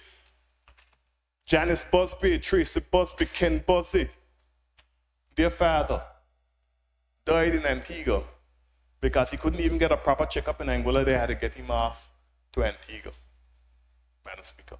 We had no type of facilities in Anguilla. We wanted electricity. Madam Speaker, when I was a little boy, into high school, we didn't have electricity in South Hill. We didn't have running water. I had to go down close to Bernard Richardson, which had at the time, the only movie theater in Anguilla, by the standpipe to catch water. If you couldn't draw water out, your sister and my mother came from Barbados, Madam Speaker, in 1973 with me as a baby, Madam Speaker. And in Barbados, she was running water and all of these amenities. And I can tell you as a little boy, she could not master the art of drawing the water with the rope in the bucket. But we kids, we could. And we found joy in it. We didn't know better. That's the way we were. In those band of revolutionaries, there was a number of them I spoke of in Orlando, Harrigan, because he had a Beacon, which was the only newspaper at the time. He was writing, and you know, James Ronald Webster joined the revolutionaries. And because of James Ronald Webster in his deep pockets, he was able to make it happen, Madam Speaker. We look in the gallery and we see somebody by the name of James Ronald Harrigan. I'm sure he was named after James Ronald Webster, Madam Speaker. And because of his deep pockets, he was able to ensure that the revolution was successful, because there was no way it could be successful without Ronald Webster's pockets, because he paid civil servants and all of these things out of pocket. Out of pocket, Madam Speaker. Who in Anguilla can do that? I would be in a position to do that. But they revolted because we didn't have certain basic amenities. Madam Speaker, no electricity, barely any telephone. I remember when we had the 3-digit numbers that reached the South Hill in 1983. I remember Wilmot Carter using a jackhammer to dig holes for the water network, Madam Speaker. And we drinking water off of asbestos pipes and going to road school in an asbestos room. No wonder so many of us are falling victim to cancer today. You want to do a study, look at us. They used to give us fluoride tablets. British government used to give us fluoride tablets. We know today that that was poison. Poison us off. But be that as it may, Madam Speaker, that's why we revolted. We wanted infrastructure. We wanted the airport. We wanted all of these things. And Madam Speaker, when Anguilla became an independent republic in 1969, and the British government invaded Anguilla, even though we had a referendum, and in Rhodesia, which is now Zimbabwe under Ian Smith, they had a unilateral declaration of independence because the British government said, well, black people got to be allowed to vote now. And he said, never. They had a UDI. They never invaded Rhodesia, but invaded Anguilla. And they recolonized Anguilla. And under the agreements that they negotiated, the British government promised us water, roads, No more dot roads. You think we came up with a whole eradication dot road program? No. You think APM came up with the idea of an airport? No. You think we came up with the idea of making sure that we don't have any dot roads and water networks around this island and proper electricity? We didn't come up with those ideas. Member, I crave your indulgence. Just to remind you, the motion before the House is motion 10 of 2025. And I think that's why I started with the proviso that we are going to implement, even from now, Rule 62. The debate must be relevant to the matter before the Assembly. So bring us back from Rhodesia and let's get back to the motion that's on the floor. Thank you. Thank you very much, Madam Speaker. I appreciate that. But at the same time, the member for Valinard brought up some matters that I have no choice but to respond to, but I need to give context because there's a song that was sang by Desiree that said, how did we get from that to this? And no one seemed to notice. And I want to get to this point, and I'm going to try to make it brief. But I think It's not that it has to be brief. It has to be confined to what is on the floor. Right. And I think that member did indicate that this isn't the GST relief plan that's going to invoke even wider debate. So if it can be confined to the floor, I'm not asking you to be brief. I'm just asking you to be confined to what is on the floor. Grateful. And Madam Speaker, I would say this. I had no intention of speaking. But when the member spoke about the airport and senior shield and so forth, it deserves a response. It really deserves a response. So I hope you can, I want to crave your indulgence to be able to respond. Because she's brought up the whole idea of the airport. And she went into the detail, Madam Speaker. And Madam Speaker, so we had an agreement with the British government, a written agreement for proper infrastructure and social development in this country, hospital and the like and so forth. We had an agreement in 1969. You think they honored the agreement?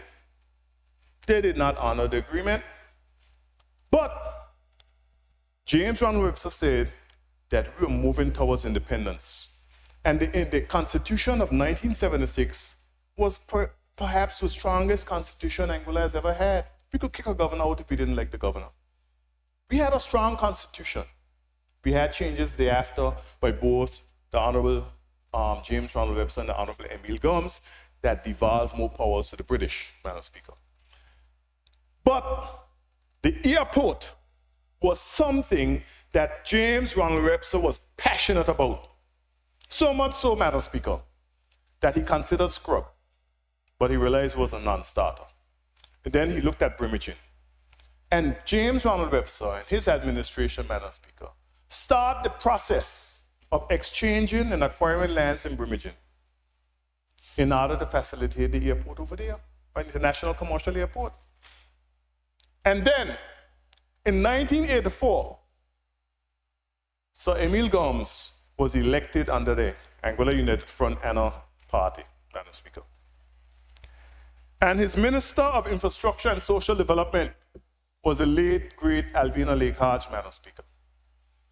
And they were so keen on developing Anguilla's infrastructure and Anguilla's economy that they noted that an airport, just like Ronald Webster noted, was critical to Anguilla's survival and sustainability. And when they could not get the British to move forward, they wrote a letter in 1984 before the passing of Miss Albina Lake Hodge, Madam Speaker, where it said, and they wrote it to the government of Taiwan, Chinese Taiwan, and they said, we are a small island on the threshold of independence, and pre-independence infrastructure is needed. And so we are asking for your assistance in the development of an international commercial airport, Madam Speaker. Fast forward to 1994, and a coalition government came to power under Hubert Hughes and Victor Banks. And again, Hubert Hughes pushed and fought for an airport to the point that by 1999, you had a tacit agreement with the French government. You had some studies that were done. All those files at the Ministry of Infrastructure, the whole layout of the airport in Brimaging and what have you.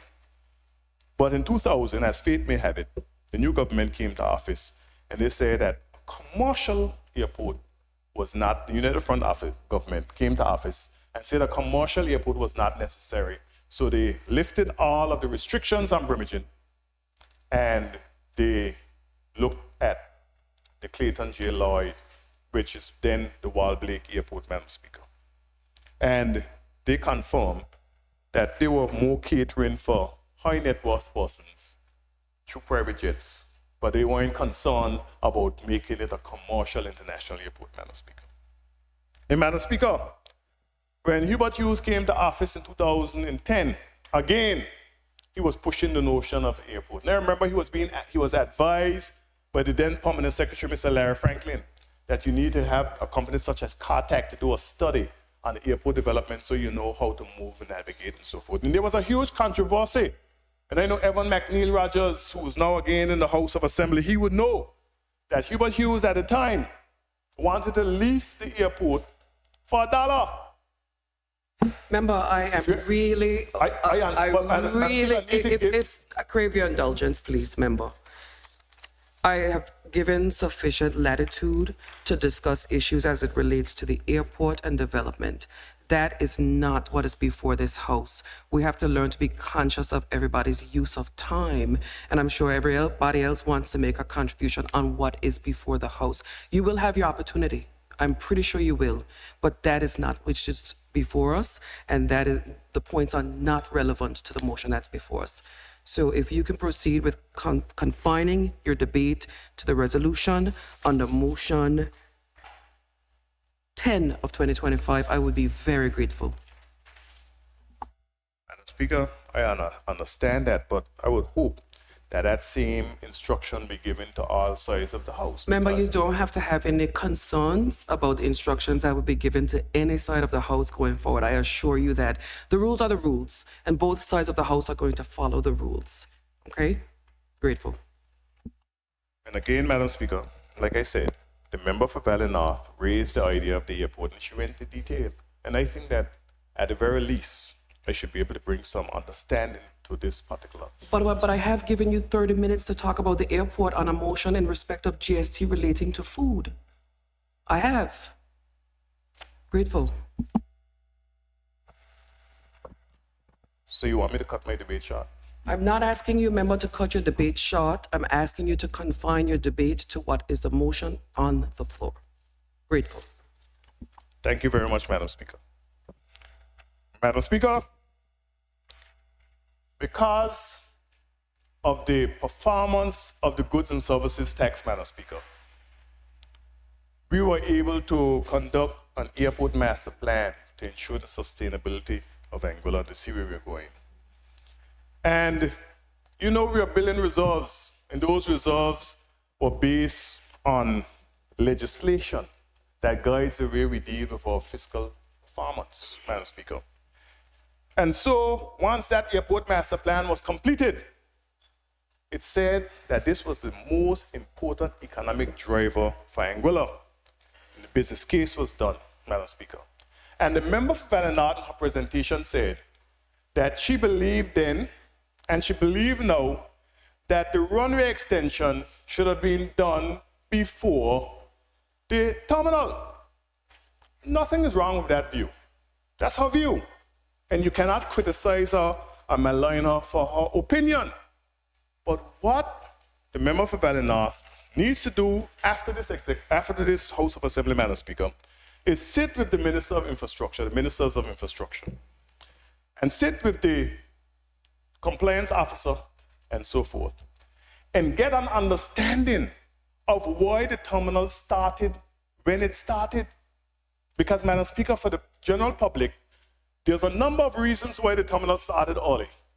One, ASI, which is a regulatory body that shut down the Anguilla airport in 2016. And they had a number of safety and security findings at the Clayton J. Lloyd International Terminal building. And Madam Speaker, every time we have a small rain, the airport drunk in. But yet, you should have waited to do the extension, Madam Speaker. Because of the performance of the GST, and because the British government reneged on the promise to develop the airport, not once, not twice, not three times, because Boris Johnson did in September of 2017 too. But we had two other ministers that came to Anguilla and saw the wisdom in developing the airport and said, we will assist. And because they said, we will assist, the previous correspondence in working with the Canadian Commercial Corporation was sidelined. And so we had to move forward with the terminal while all of the background work for the extension of the runway was being done. And Madam Speaker, that GST is why we are able in a position right now not only to have Bermuda Airlines coming to Anguilla, because even the member, the single-eyed member, Mr. Joseph Van der Poel, in his announcement of Bermuda Airlines coming to Anguilla, he said because of our investment in the airport and other infrastructure, why the Bermuda Airlines is coming to Anguilla. And I can say this as a matter of fact. If the runway was extended and the terminal was still the same, Bermuda Airlines could not come to Anguilla because the existing terminal has a capacity, a peak capacity that they cannot accommodate a Bermuda Airlines. That's a fact, and you can go back and you can verify it. You can go back and verify it. How are you going to have Bermuda Airlines, American Airlines 1-2, Aurora Airlines, Sky Airlines, and all them at the airport, and people on a long line out there in the hot sun and the rain trying to shuttle through customs in a old, flood-out terminal that leaks like a basket every time it rains and floods when there's a lot of rain. So the work for the extension of the runway had already started. Valuations, that's a process. That went through that process of valuations and so forth, and when it finished. There's nothing that a political directorate could do to force a push, ensure that the valuations were done faster than the valuations was completed in 2024. And letters were sent out to the landowners in 2024. And discussion started in 2024, Madam Speaker. But if we had decided not to start the terminal and wait on the runway, the terminal wouldn't be started, and we'd be still here talking about the runway extension. Still here talking about the runway extension, Madam Speaker. So what I'm saying is this. The member for Valley North said we could have done partnerships. It is not too late. Because the runway does not have any contractual agreements with anybody as yet, there's no procurement, there's no, in terms of moving forward with the runway, Avia NG is the consultants. And they are the technical people, and they are the project managers. But in terms of somebody being contracted for the runway extension, that is not yet done. So you can realistically enter into partnerships for the runway extension, the overall airport, if you so desire. We play politics, Madam Speaker. So, Madam Speaker, I'll wrap up now. But I just want to say that we support this motion because this was started under the Anguilla Progressive Movement Administration in order to bring more relief to the people of Anguilla. Everything in context. Thank you, Madam Speaker. Thank you, member. Are there any other contributions? The chair recognizes a single island-wide electoral district member Rogers. And Member Rogers, I don't want to be a stuck record. We are going to confine to relevance as it relates to this. We're getting into new habits. Yes, very Madam well. Speaker, I was about to ask you before I say anything. Very well. About it. Madam Speaker, I want to thank the member for Valley North for bringing clarity to this motion, because she would have indicated that there was a lot of time for us to talk about the goods and services, taxes and so on and so forth. But Madam Speaker, the member for Road North would have mentioned about my presence in this House when he spoke about the big boys budget, which we had approved in 2009 or 2008, which was more than $300 million, and we only collected, Madam Speaker, $150 million. And he's somewhat correct in terms of the figures, give or take. But I would just like to remind the public that at that time, in 2009, Madam Speaker, when we had a global downturn and economic activity all over the world, so it was a big boy budget. And just to remind, Madam Speaker, the public, and in particular, the civil servants of that time, that during the years of 2007, 2008, 6, 7, 8, 5, 6, 7, 8, when we didn't have any GST, we didn't have any .ai, and the revenues were performing. Our revenues were performing. And what that administration did, Madam Speaker, as a result of the revenue performance, was to increase, Madam Speaker, the salaries of the public servants at that particular point in time, which is still, Madam Speaker, a point of contention that I will refer to a little later. So, bringing or implementing the GST, and as they mentioned, overperformance, and we would have heard a lecture about what would have been underestimated and overestimated. I just want to make it clear that during the implementation, that the former administration, at the end, basically, of their tenure, would have thought about reinstating the 2008 salaries. Not giving an increase, but reinstating. And the reason why those salaries had to be reinstated is because they were reduced in order to be able for Anguilla to function economically and otherwise. So it goes hand in hand. When the revenues are performing well, you give a little break here and there. And when the revenues are downtown in economic activity, then we can ease back up. So I have no issue, Madam Speaker, with what is before the House. And Madam Speaker, just to go a little further, we talk about infrastructural development. In that period, as I said, without the AI, without the GST, that administration, Madam Speaker, would have paved a number of roads throughout this island. I can very well remember, Madam Speaker, from the stoplight by Albert Lake going all the way around through Sile Hill Island Harbor, coming all the way around back to Lake again, which was resurfaced, hills were cut, and so on and so forth. And we didn't have any GST at that point in time. So, Madam Speaker, what I'm saying, in a nutshell, that when things are moving and turning around positively from an economic standpoint, that there is no harm or violence in giving our people a little reprieve, Madam Speaker.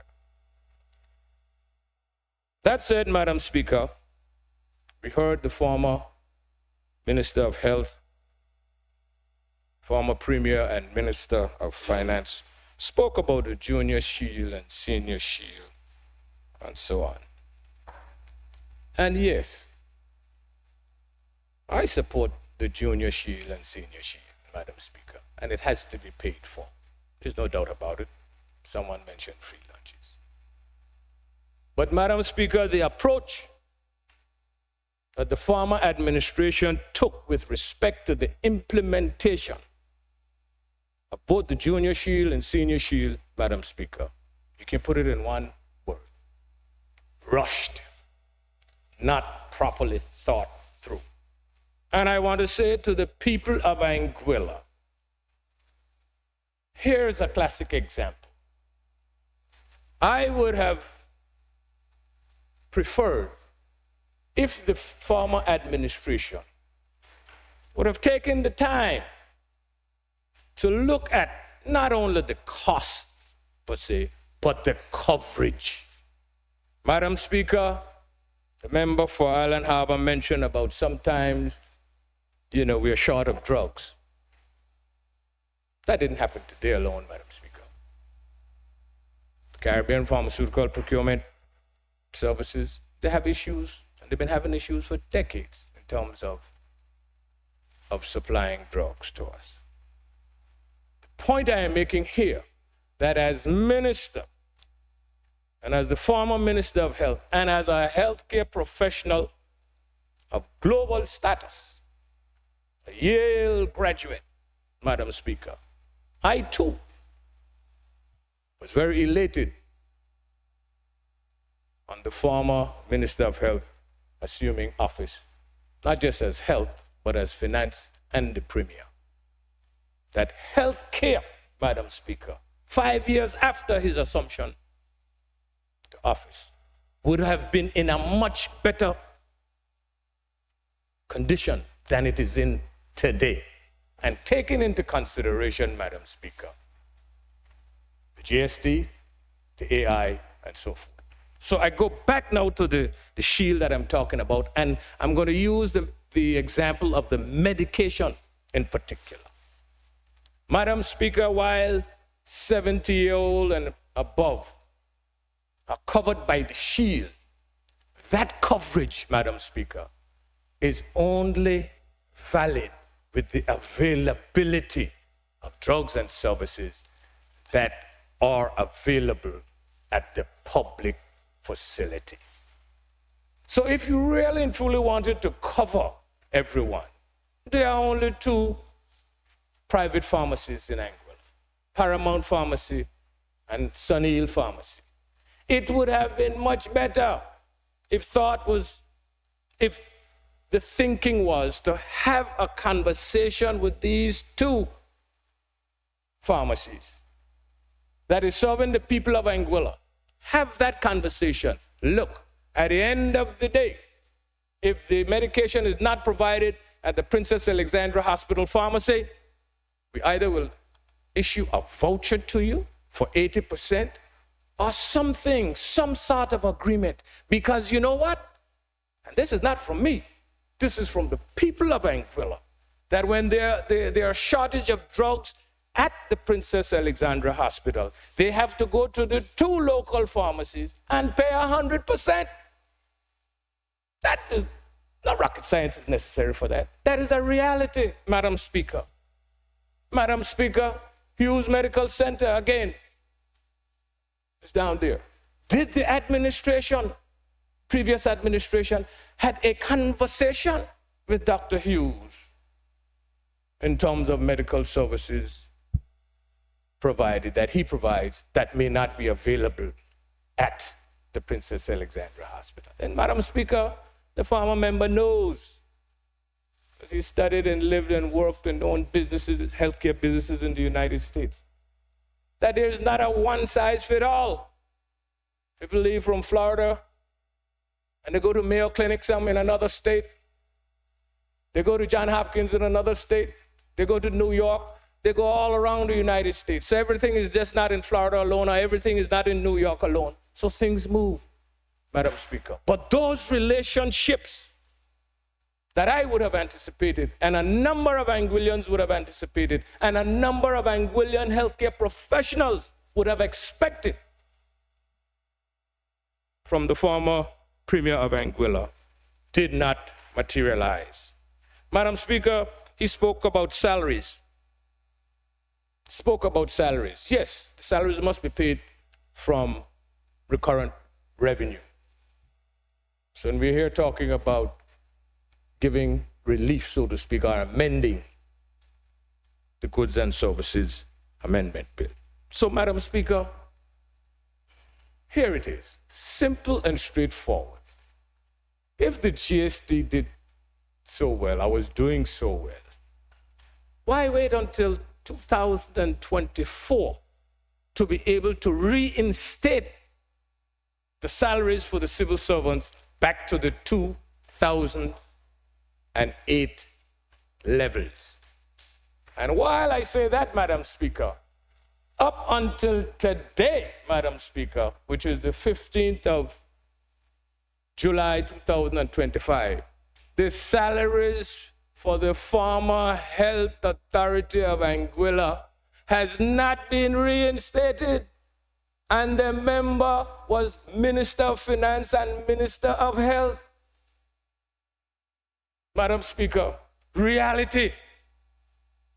Why not?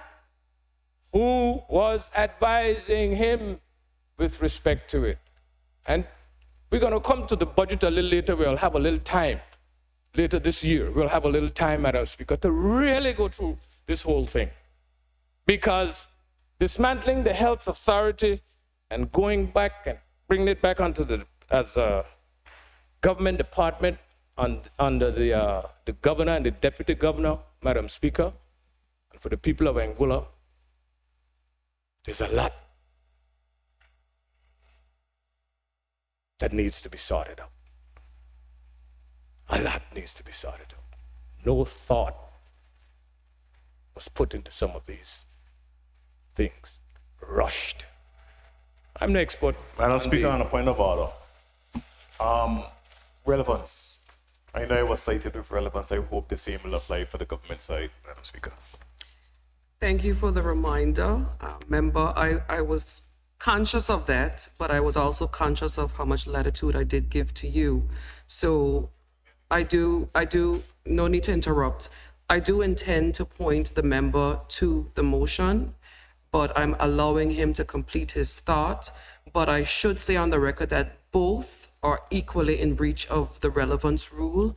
And I would ask the honorable member to proceed with the point and then to move on to the motion. Thank you very much, Madam Speaker. Madam Speaker, the relevance basically was to deal with salaries. And the salaries, Madam Speaker, for the civil servants and the Department of Health Services comes from revenue. And if the member for Island Harbor said that, look, because of a 20% or $48 million reduction, because of the relief that we intend to give, I was just pointing out that in... You may proceed with the point, Oh, okay. member. I take the point that it was referred earlier as well, so you may proceed. Yes. And I am only, Madam Speaker, responding to what was said.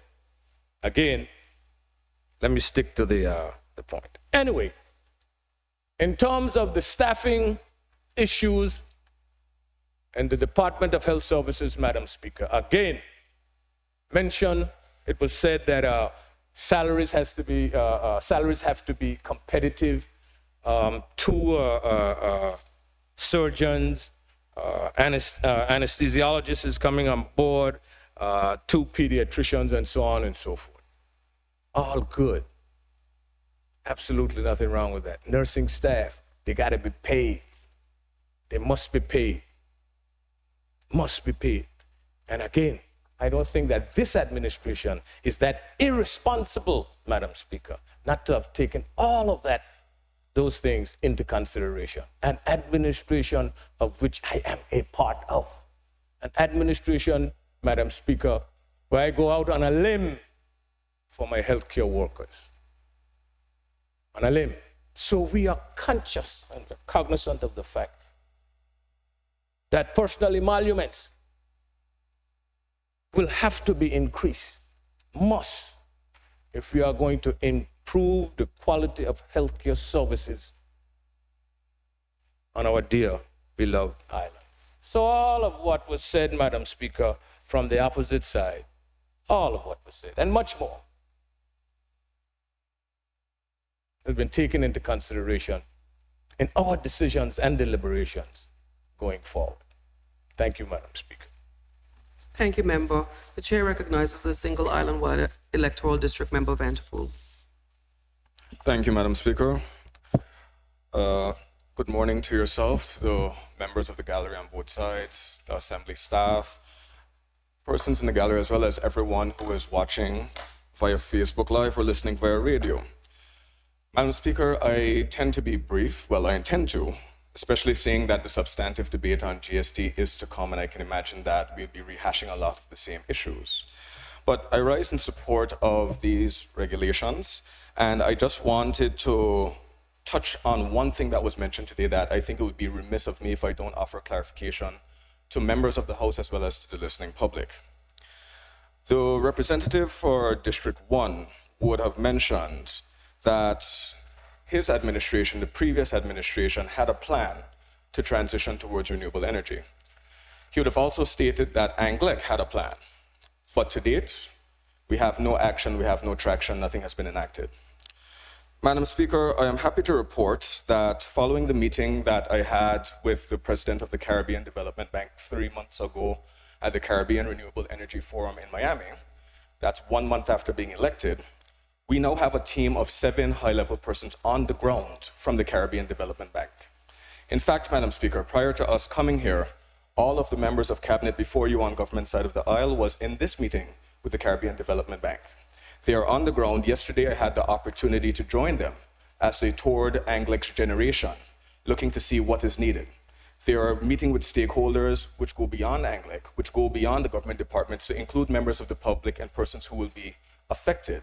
And the fact that they are here 3 months after that initial meeting, Madam Speaker, is a testament not only to the seriousness of the CDB to help us in aiding to our transition towards renewable energy. Crave your indulgence, member. If this goes beyond the scope of what was referenced this morning, then can I invite the member to consider making a formal statement in our next sitting on the full scope of the presentation?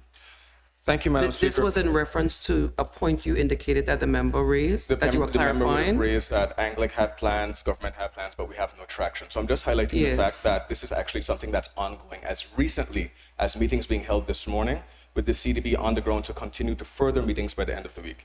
And so, Madam Speaker, I say all that to say, we are also committed to offering relief beyond GST relief, but also in the area of renewable energy, something that we're aggressively pushing towards. And the fact that they are here on the ground is a testament to the work that this administration is doing. Because while we do see it fit to offer relief via GST, we're also looking at ways that we could work with Anglic, not via electricity credits that would only benefit homeowners, but tangible relief that would affect all Anguillians, to include the private sector. Thank you, Madam Speaker. Thank you, member. But your presentation highlights the problem with granting latitude from one speaker to the other, because everyone then feels obliged to respond. But what it says to me, since it's raised on this side, is that I will be even more diligent in ensuring that you confine to what is on the floor if it is that you do not want to be rebutted on something irrelevant. The point is, if you advance something irrelevant, there's going to be an irrelevant response. Are there any other contributions to the motion on the floor? If not, I recognize the honorable member for Road North, Mr. Richardson. Thank you, Madam Speaker. Good morning or afternoon. Good day to everyone in the house and to everyone listening. Madam Speaker, I'll be brief because I know there's going to be a few more opportunities for us to debate those magical letters of GST. And I know how GST can get a little contentious in the house. But Madam Speaker, I might have to ask you to crave your indulgence, because we understand when stuff goes from this honorable house, there always have to be the opportunity to rebut. And I don't envy you sitting in that chair, Madam Speaker, trying to manage all 11 personalities and egos in this honorable house. So I'll just crave your indulgence just a little bit, because persons do ask the questions, Madam Speaker, when you leave this house, this honorable house, when questions or statements are made from either side, why didn't you answer or why didn't you respond to that? And Madam Speaker, we always have to be conscious, and that is why we always love to have a good, strong speaker to control the house. Because in this honorable house, Madam Speaker, we represent our constituents out there, Madam Speaker. And we always have to give them the best representation we can. Sometimes that representation, Madam Speaker, means that you have to rebut stuff that comes from the other side. Unfortunately, Madam Speaker. So, Madam Speaker, I'll start by saying we have come to this house many times before on GST and on GST relief. I know the member for Valley North stated that why didn't we give relief before? But we were here to give relief for medical. That's pharmaceuticals, medical supplies, eyewear. We came to the house for those, Madam Speaker, to give GST relief. Madam Speaker, we gave GST relief for gas and fuel, Madam Speaker. Madam Speaker, we gave GST relief on insurance, Madam Speaker. Madam Speaker, there was GST relief on banking services, fishing supplies, farming supplies, and just at the end of last year, Madam Speaker, on all food. So it's not that we never considered relief, Madam Speaker. And I need that to be clear to the listening public, Madam Speaker, that an administration that looks at not just one side, because you can say wholesale, give the people relief. And then the next year, you can't balance your budget, Madam Speaker. Because that can be easily done. You can, if you give the entire population exactly what is wanted at a time, not what is needed, what is wanted at a time, you can say wholesale relief, give a 100% relief, take off GST off everything. But then at the end of the year, when you have to balance your budget, you realize, Madam Speaker, there are issues. The member for Valenard spoke about, and I'll tighten, Madam Speaker, the member for Valenard spoke about the 22 million gap in the budget. At that time, GST was brought in to meet a $22 million gap. But to highlight, Madam Speaker, that was a $22 million gap in the budget that was done at that point in time. So that budget did not cover all our needs, Madam Speaker. That budget covered what we thought we could afford at that point in time, Madam Speaker. Not what we needed going forward. So GST came in, yes, to fill that gap. But should you stop there, Madam Speaker? Should you not consider, Madam Speaker, having better healthcare facilities, Madam Speaker? And that's what we did. And we spoke about the capital budget here in this House, Madam Speaker. And one of the things that we did in the capital budget, $3.5 million, was budgeted for the health services of Anguilla, Madam Speaker, to bring in all kind of fancy equipment that I can't pronounce or call. But that was budgeted for, Madam Speaker. But should we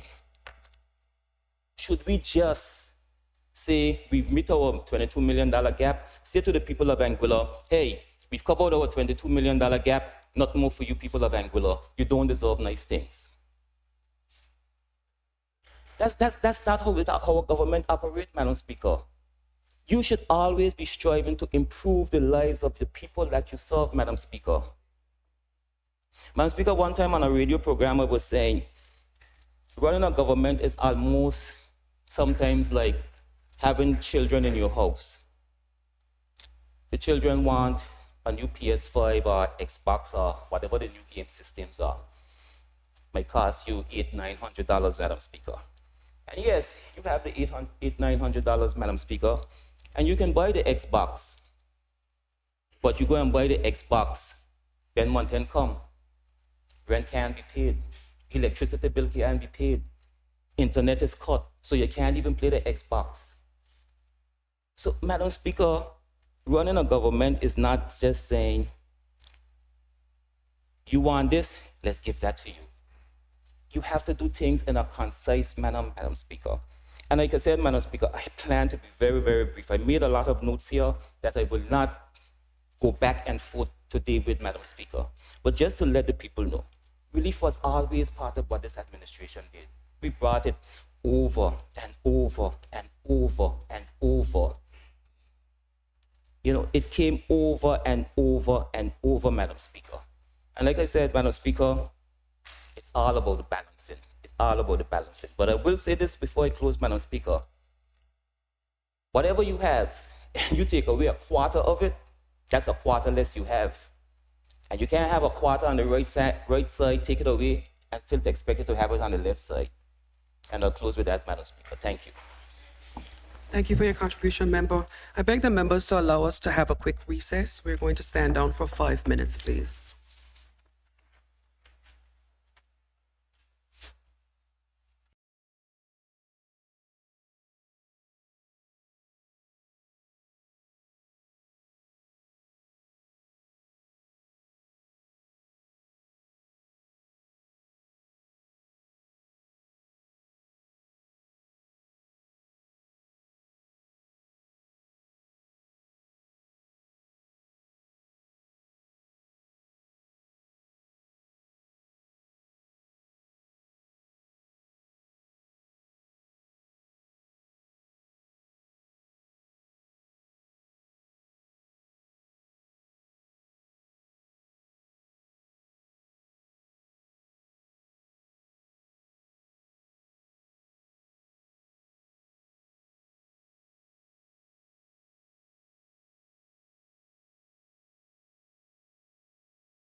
Are there any other contributions to the motion that's on the floor? I believe we have heard from almost all of the members.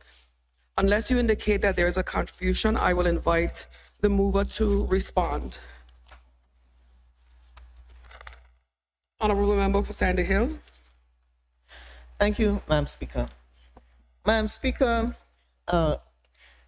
given the spirited debate that took place today in relation to this amendment for the GST regulation, I certainly look forward to our debate when we bring our Anguilla United Front GST plan to this honorable House.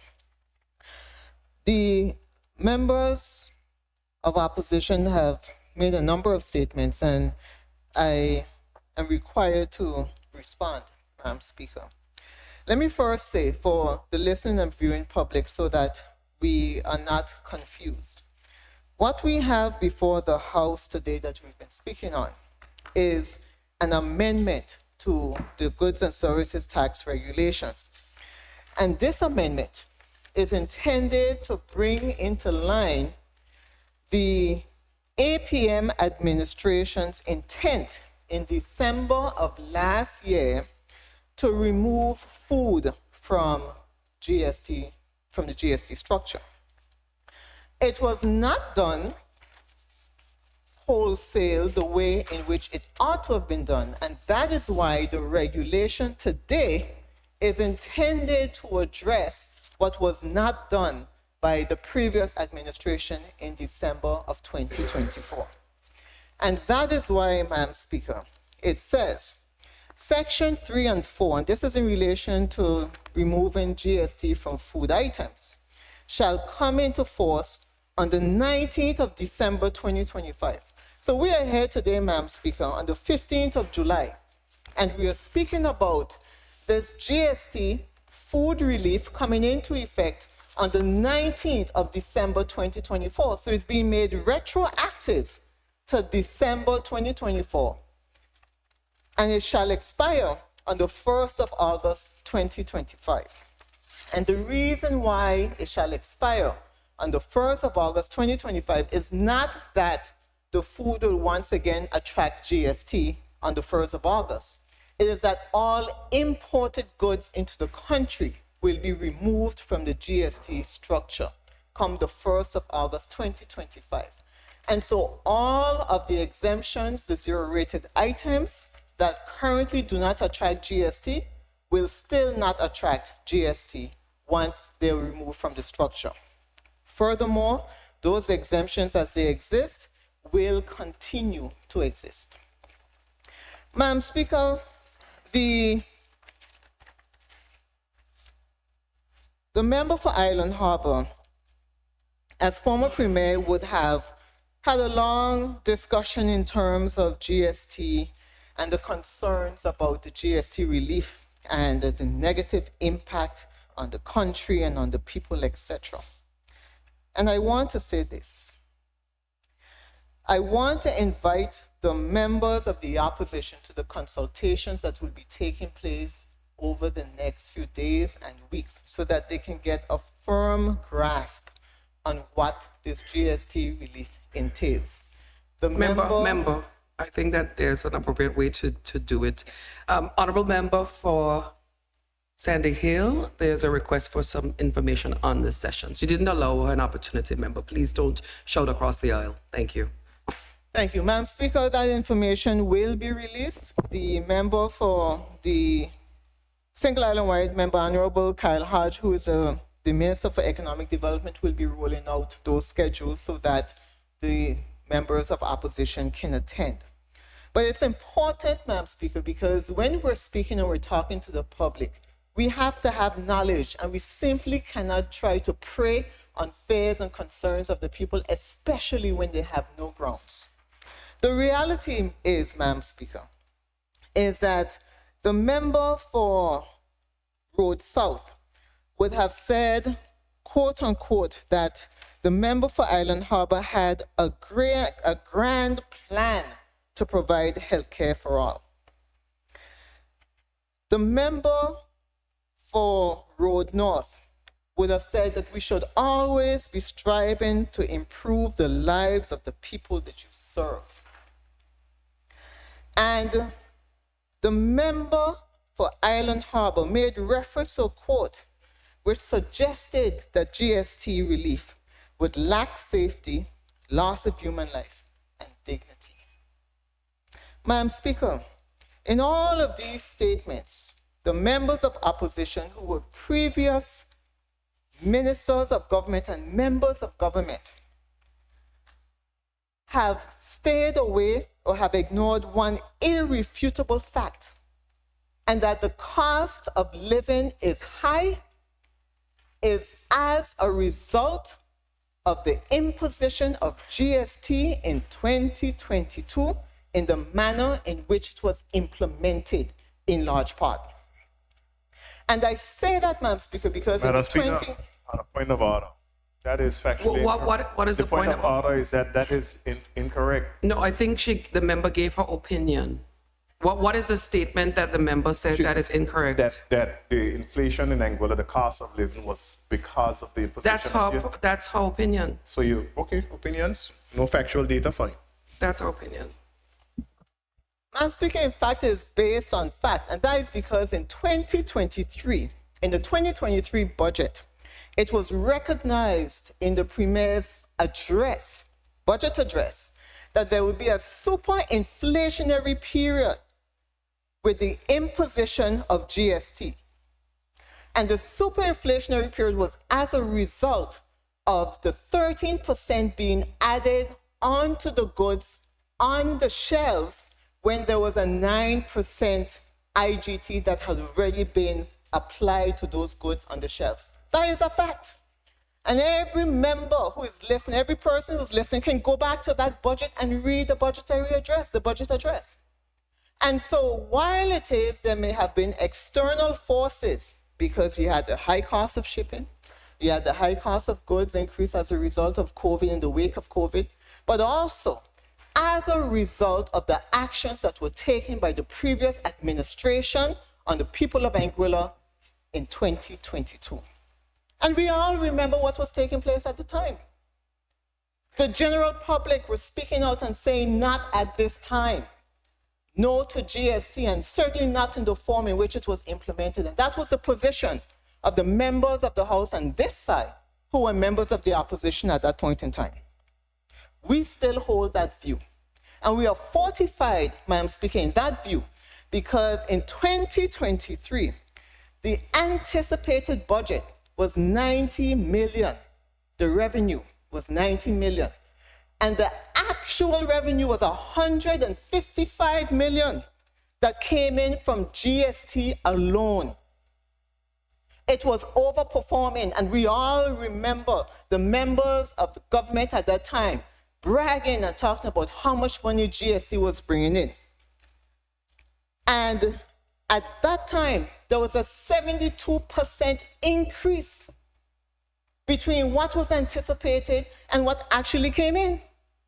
So if you anticipate 90 million to come in, and you actually bring in 155 million, a 72% increase, something should tell you, as a member for Valley North said, that something needs to be done because you are overtaxing the people of the country. And Madam Speaker, there's a reason why the members of the House are on the size of the House that they are today. There's a reason why members of the opposition are now in government and the then members of government are now in opposition. Because, Madam Speaker, it showed a clear disregard for what the people of the country were going through at the time. And so, in the face of having overperforming revenue from GST, what did the then administration do? They decided to invest in infrastructural projects. You heard people say you cannot eat concrete. You heard people say that the cost of living is high. You heard people say that they can't shop the way they used to. They can't go to the grocery store. They go to St. Martin to bring in goods because they can't shop locally. They can't eat at the restaurants anymore. The standard and style of living that they had no longer existed.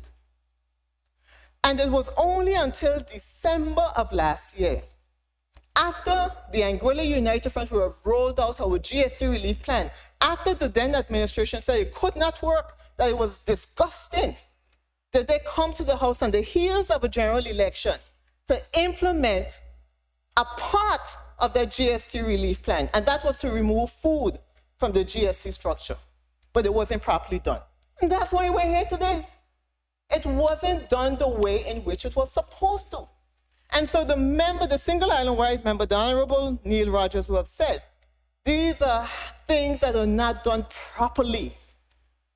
And so now we find ourselves as an administration coming in and addressing these things that were rushed, that were done quickly, to say that they're doing something, when in fact it's not being properly done.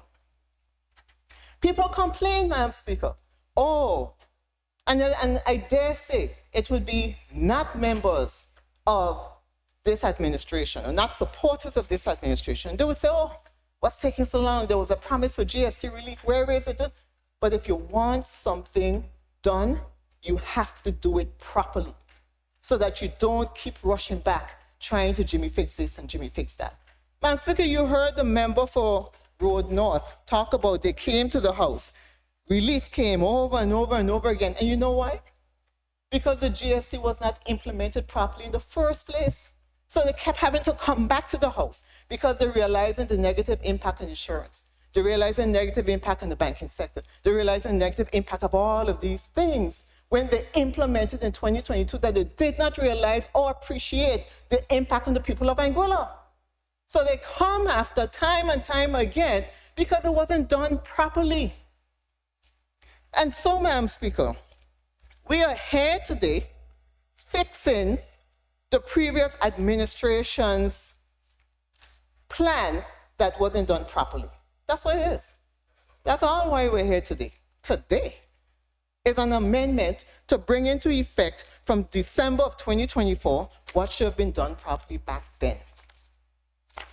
We haven't even touched the other aspects of our relief plan, and that will come at the next sitting of the House of Assembly, Madam Speaker. And Madam Speaker, you heard the member for Island Harbor speak about healthcare, education, scholarships, salaries for the public servants, and suggesting that all of these things may be impacted as a result of the GST relief that we will be bringing to the House. Madam Speaker, let me say this. There is no loss whatsoever in relation to any of the services that are currently provided by the government of Anguilla. There is no loss whatsoever. There's no restriction in terms of what is currently taking place. In fact, I will say to you that the relief plan that we intend to bring to the House, and we'll get into it in detail, but I just want to touch on it because I don't want the people of Anguilla to leave from listening to this honorable House and thinking that the AUF relief plan will impact negatively and stop certain services. That is not the case. The salaries that are contemplated for the civil servants, the increase coming out of the salary review, which is being undertaken through the governor's office and the deputy governor, those provisions have been made already to contemplate the increase in salaries. So that's not going anywhere. It is not within this administration's purview in terms of the pace of that exercise that's being undertaken, but provision is already made. It was made in this budget, and it's being made for the budget in the future. There is no loss in healthcare services. There is no loss, and you heard the groundbreaking ceremony being announced for the TVET building this afternoon. That is moving forward. You have seen that the airport project is continuing. That is moving forward. And so all of these things are continuing because this administration has decided to implement a people-centered approach, which means that whereas the previous administration would have passed a 2025 budget that was $50 million more than what the anticipated revenue for the year would have been, this administration has decided to scale back in terms of the extent of the infrastructural projects that were contemplated and decided to refocus on the things that matter to the people of Anguilla. And so at the end of the day, the issue, the crux of why we are here, the crux of why we are bringing the GST reform over the next couple of weeks, or very shortly, is because we recognize the importance to the people of Anguilla to bring this relief. And it's not just because we said we're going to do it. There are a number of key reasons why. It's to stimulate economic growth. It's to empower persons so that they have more money in their pockets. It's to allow the businesses to be able to reinvest, because the existing structure, and we all know it, the existing structure is too onerous, not just on the people of Anguilla, but on the local businesses as well. And the law, they need to catch a break. So when the previous administration and the members of opposition now talk about, oh, we provided electricity credits, we provided this, vouchers, we provided that, these were all short-term measures saying, hey, let me give you a little something here, let me give you a little something there, without fully addressing the fact that the increased cost of living has created a situation where people are unable to maintain themselves and their families. And that is what the GST relief that we are bringing is intended to address. Businesses, local businesses, families, individuals, for them to be able to support themselves and their families. That is the purpose. And by doing so, you will allow people to increase their spending power, allow them to go once again to the restaurants, allow them to go shopping locally, allow them to do the things that they were not doing before. Because when you overtax a group of people, they don't spend the same way. They don't go out the same way. So when their expenditure is higher, they'll spend less. They only spend what they need to. We don't want that. We don't want that for all people. We want all people to continue to enjoy a lifestyle that they have had where they can pay for their expenditure and still do the things that they want to do for themselves and their families. That's the whole idea. And so, Madam Speaker, I am happy to say that the policy direction that this administration has embarked on will allow for all of those things to take place. And you will see, Madam Speaker, that by reducing the extent of overtaxation on the people of Anguilla, you will see the economy start to move again. You will see that businesses start to invest. Employment will increase because now you have the ability to hire more persons. People will be able to shop again the way in which they used to. People will be able to go to the restaurants, and so spending will increase. And whereas government does not get direct taxation through an overtaxation structure like the GST, you receive indirect taxation through the spending of people who now feel as if they can go out and enjoy the services and what we have to offer in Anguilla once again. We have never been treated different from any other visitor. We have never lived differently from any other visitor coming to our shores. So why should we now be in a position where we can do better? We can do for our people, but we still have a situation where they cannot take care of themselves the way in which they used to. Madam Speaker, I will gladly go into the history of GST on the next occasion, Madam Speaker, because it is important that while the member for Island Harbour made certain statements, it's important that the people of Anguilla remember from whence we came. It's important that they remember the history and how we got to where we are today. And it's important that they remember why elections 2020 would have created the result, produced the result in which it has, 2025, Madam Speaker. And, Madam Speaker, the member for Island Harbour would have said that there are concerns that the AUF GST relief plan with the implementation, Anguilla would be sliding backward into a decline. Let me ask you this. Sorry, Madam Speaker, not let me ask you. I want the general public to think about this. If there was a 72, and let's take the 2023 figures because we know it as a factual figures. If there was a 72% increase in revenue between what was budgeted, now remember what is budgeted is what the government would have needed to continue operations, and what actually came in, the overperformance of the GST by 72%. And if there was a decrease of 21% of this 72%, which is what is anticipated through the GST reform.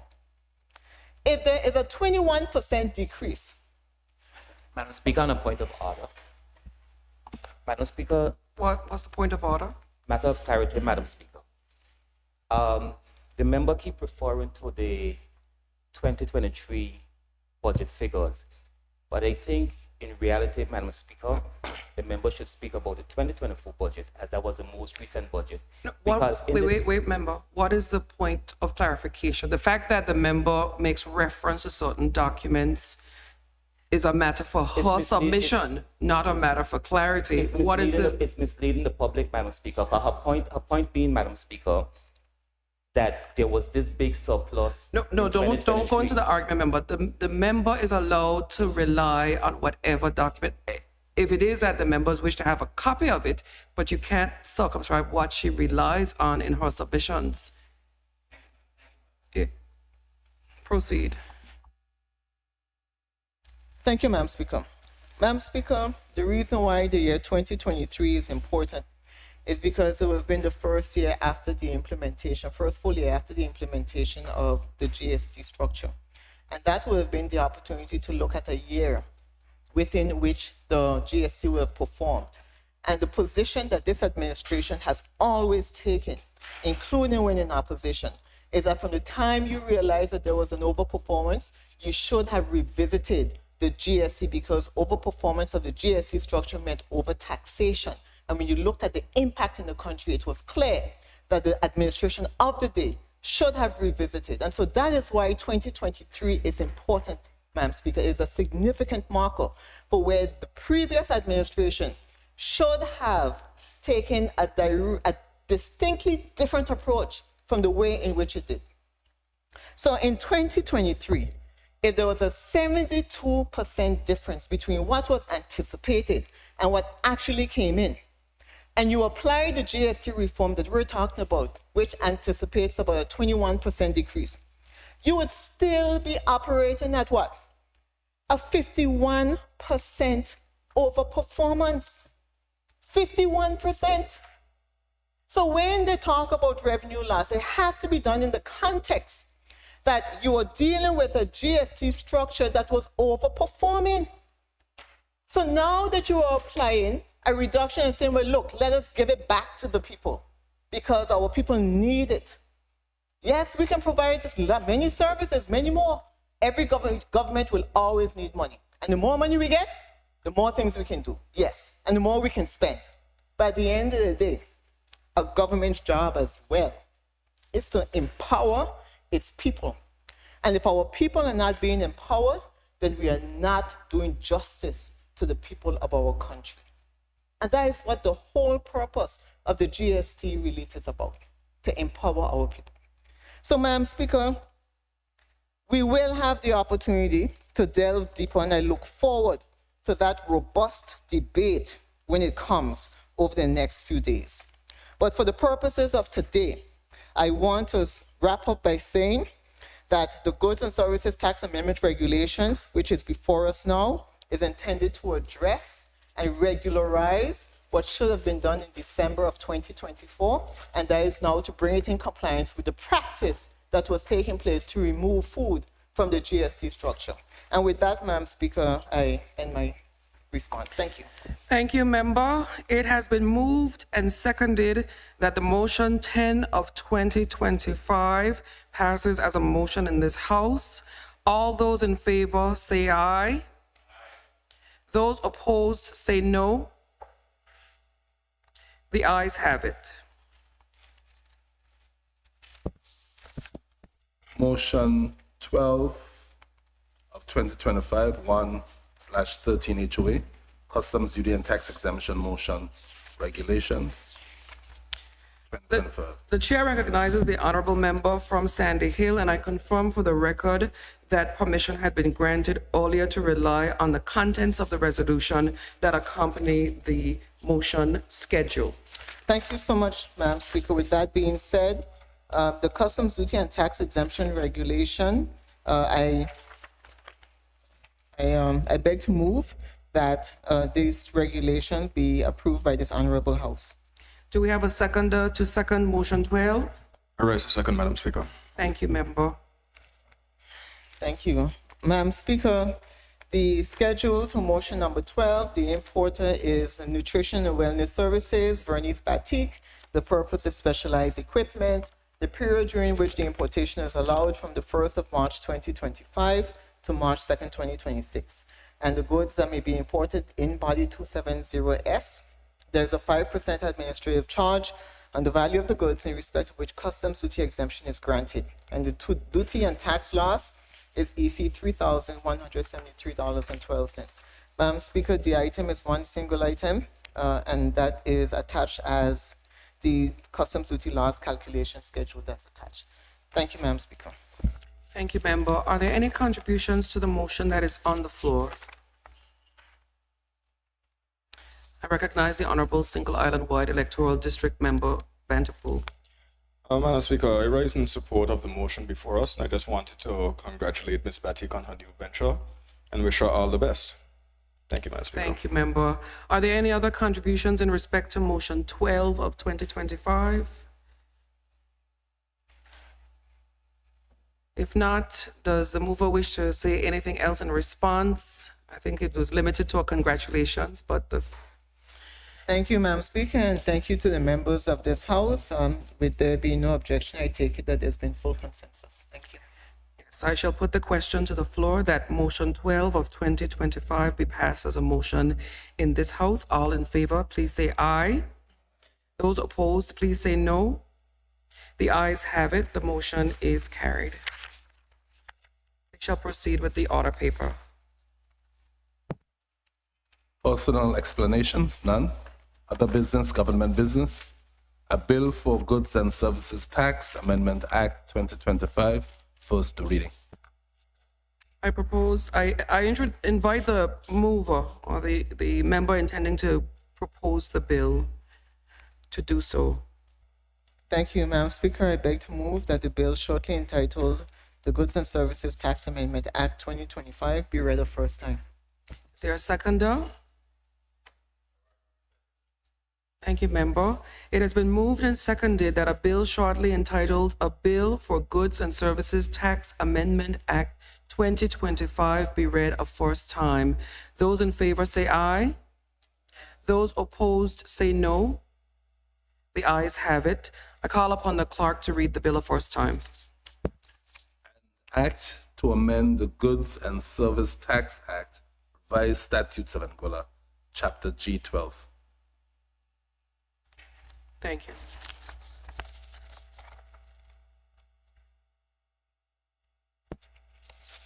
Private members' bills, none. Private bills, none. Other orders of the day. I have given a limited permission with respect to any orders of the day, and I've asked both leaders, I'll ask them both if they wanted to have any latitude to speak to the trip in St. Kitts. I recognize it's been a long morning. If they do wish to do so, you can do so at this stage. I recognize the honorable member for Sandy Hill. Thank you. Madam Speaker, I wanted to express my sincere gratitude and thanks to Prime Minister Drew in St. Kitts, his cabinet, and his entire team for accommodating us on our one-day visit yesterday. The visiting delegation, Madam Speaker, will have included Her Excellency Julia Crouch, Governor of Anguilla, your good self, Madam Speaker, Honorable Shelley Rogers-Webster, Minister of Social Development, Education, Library Services, Youth and Culture, Dr. Ellis Lorenzo Webster, Leader of the Opposition, Dr. Bonnie Richardson Lake, Permanent Secretary, Mr. Shem Wells, Superintendent of Police, Mrs. Hyacinth Augustine Bradley, Community Service Planner, Mr. Raquel Hodge, Director of Media and Communications, and myself. And Madam Speaker, I was very happy that the leader of the opposition will have agreed to attend. And in fact, it supports the intent of this honorable House in terms of setting up the committee that we are looking at, Gun Crime and Violence Continuing Committee. But also, Madam Speaker, it speaks to the fact that the issue of gun crime and violence is not political. It crosses political lines. And so I'm happy that on this particular issue, we are all of the same mind, and that is the intent to improve what is happening in Anguilla. And Madam Speaker, the members who are in attendance, I believe, can all agree that the experience was eye-opening for all of us in terms of the measures that the St. Kitts Nevis government has been undertaking, certainly since October of last year. And the success, and what they reported to us is that between January and June of this year, compared to January and June of last year, there's been a 75% decrease in crime. And that is tremendous, Madam Speaker. And so what is important as well is that the exercise will have underscored the position that this administration has taken, that the issues we're dealing with is a public health crisis in relation to our young people and what we see happening in our country. And it has to be addressed, not just by simply enforcement, increasing laws, making the amendments to the Bail Act, Firearms Act, etc. But also, it speaks to dealing with the social issues. So not only looking at the crime and addressing the crime, but looking at the root causes of the crime. And so a significant amount of work has been put in by that government, this government, the St. Kitts Nevis administration, in terms of dealing with both issues. And it is commendable, Madam Speaker. And so I want to publicly express my thanks. It was a very opportune time for us.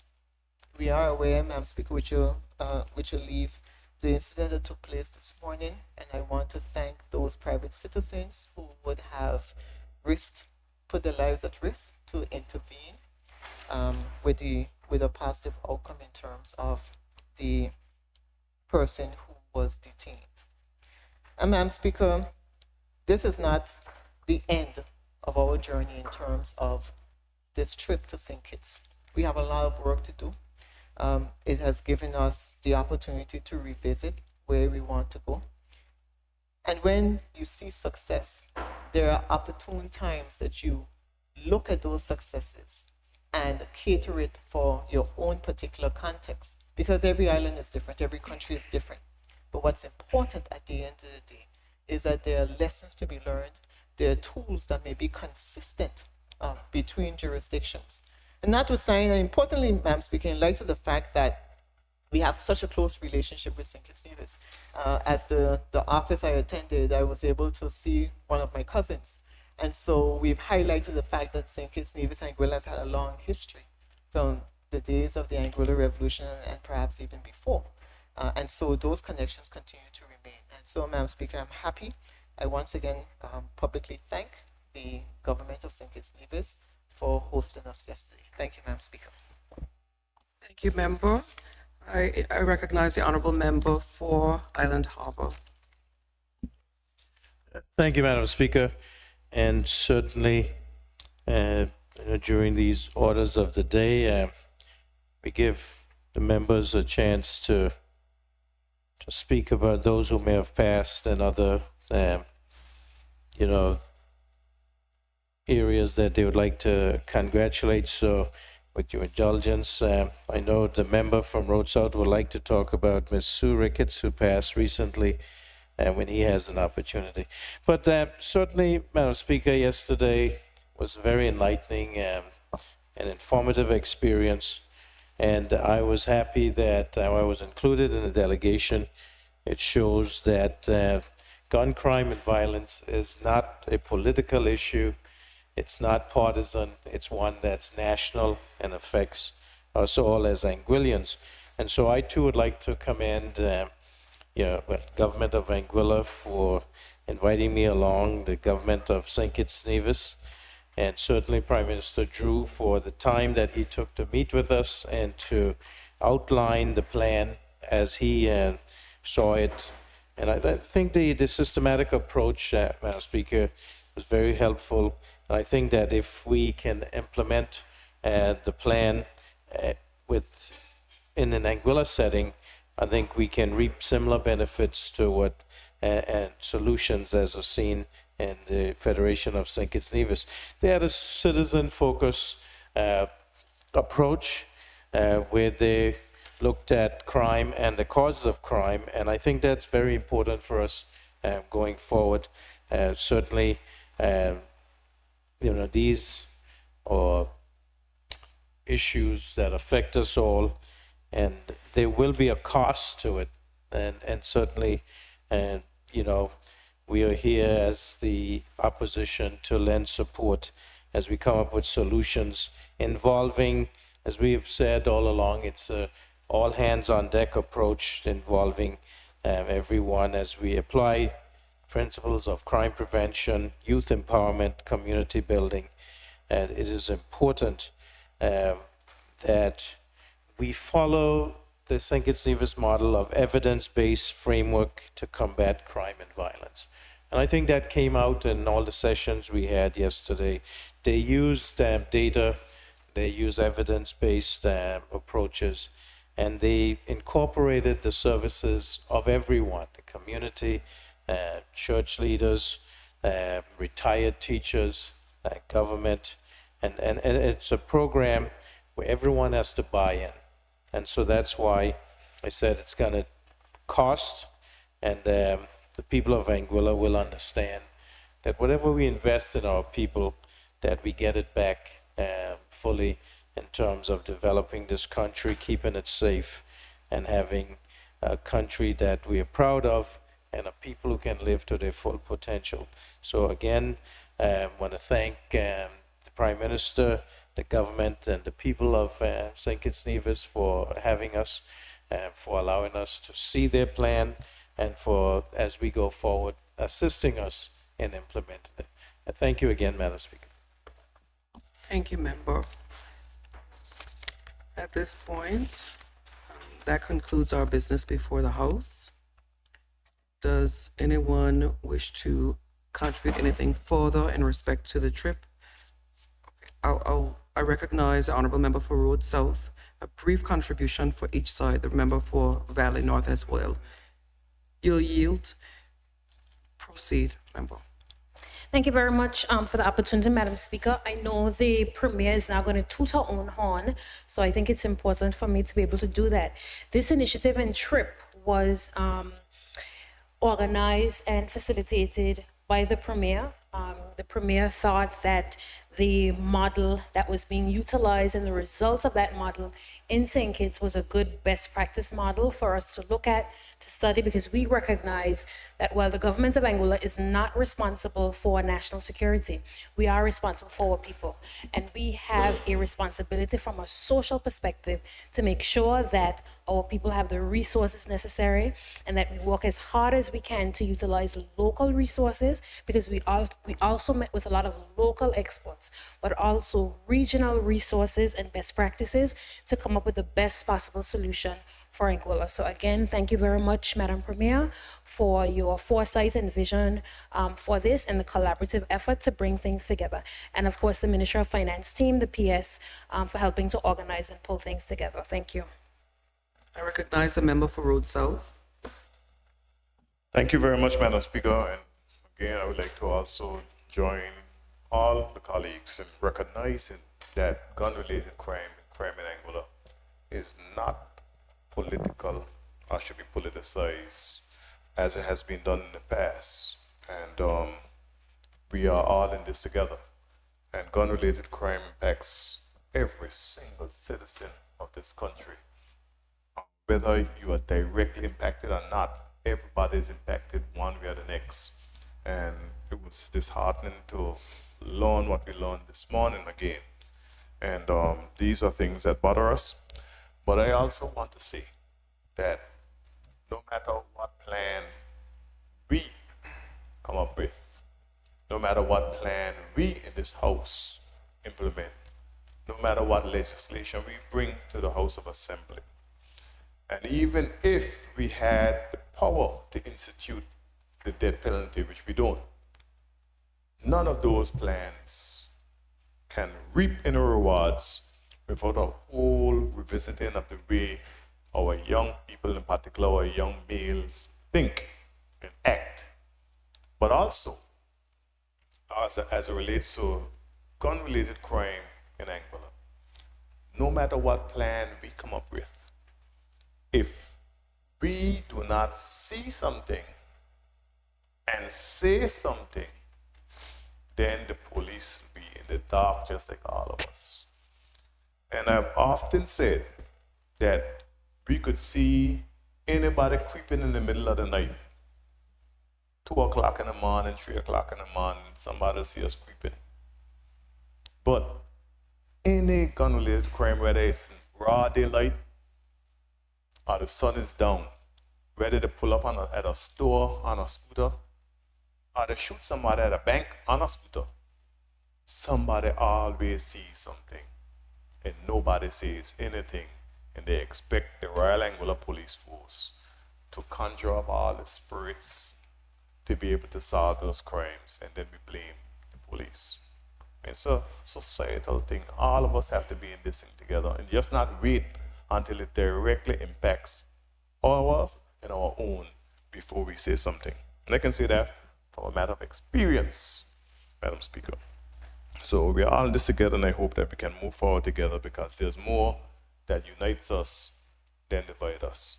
But also, Madam Speaker, the Honorable Leader of the Opposition, he said about the surrogates, and we know surrogates have been a stalwart in Anguilla's tourism development.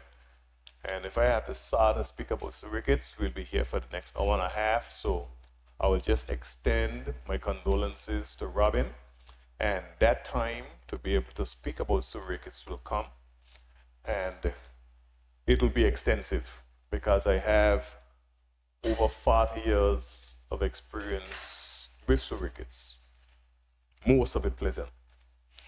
But I also like to extend condolences to the family of Iola Banks, who passed recently, Carlette and Zanalyn, Karine, and the rest of the family down there in South Hill on the passing of their sister. And I also like to extend condolences to Dr. Paul Webster, Madam Speaker, and David Gomes, and Iris Harrigan and family, Renetta, Dexter, and all of the family, Madam Speaker, on the passing of Eileen Gomes from Blowing Point, who passed in the US. She was the wife of Obed Gomes, Madam Speaker. She lived a good life to the grand age of 91. I would like to extend my deepest condolences to that family, and may they all rest in peace and rise in glory. Thank you, Madam Speaker. Thank you, Member. That concludes our business. I invite the Honorable Member for Sandy Hill to move for the adjournment of the House, please.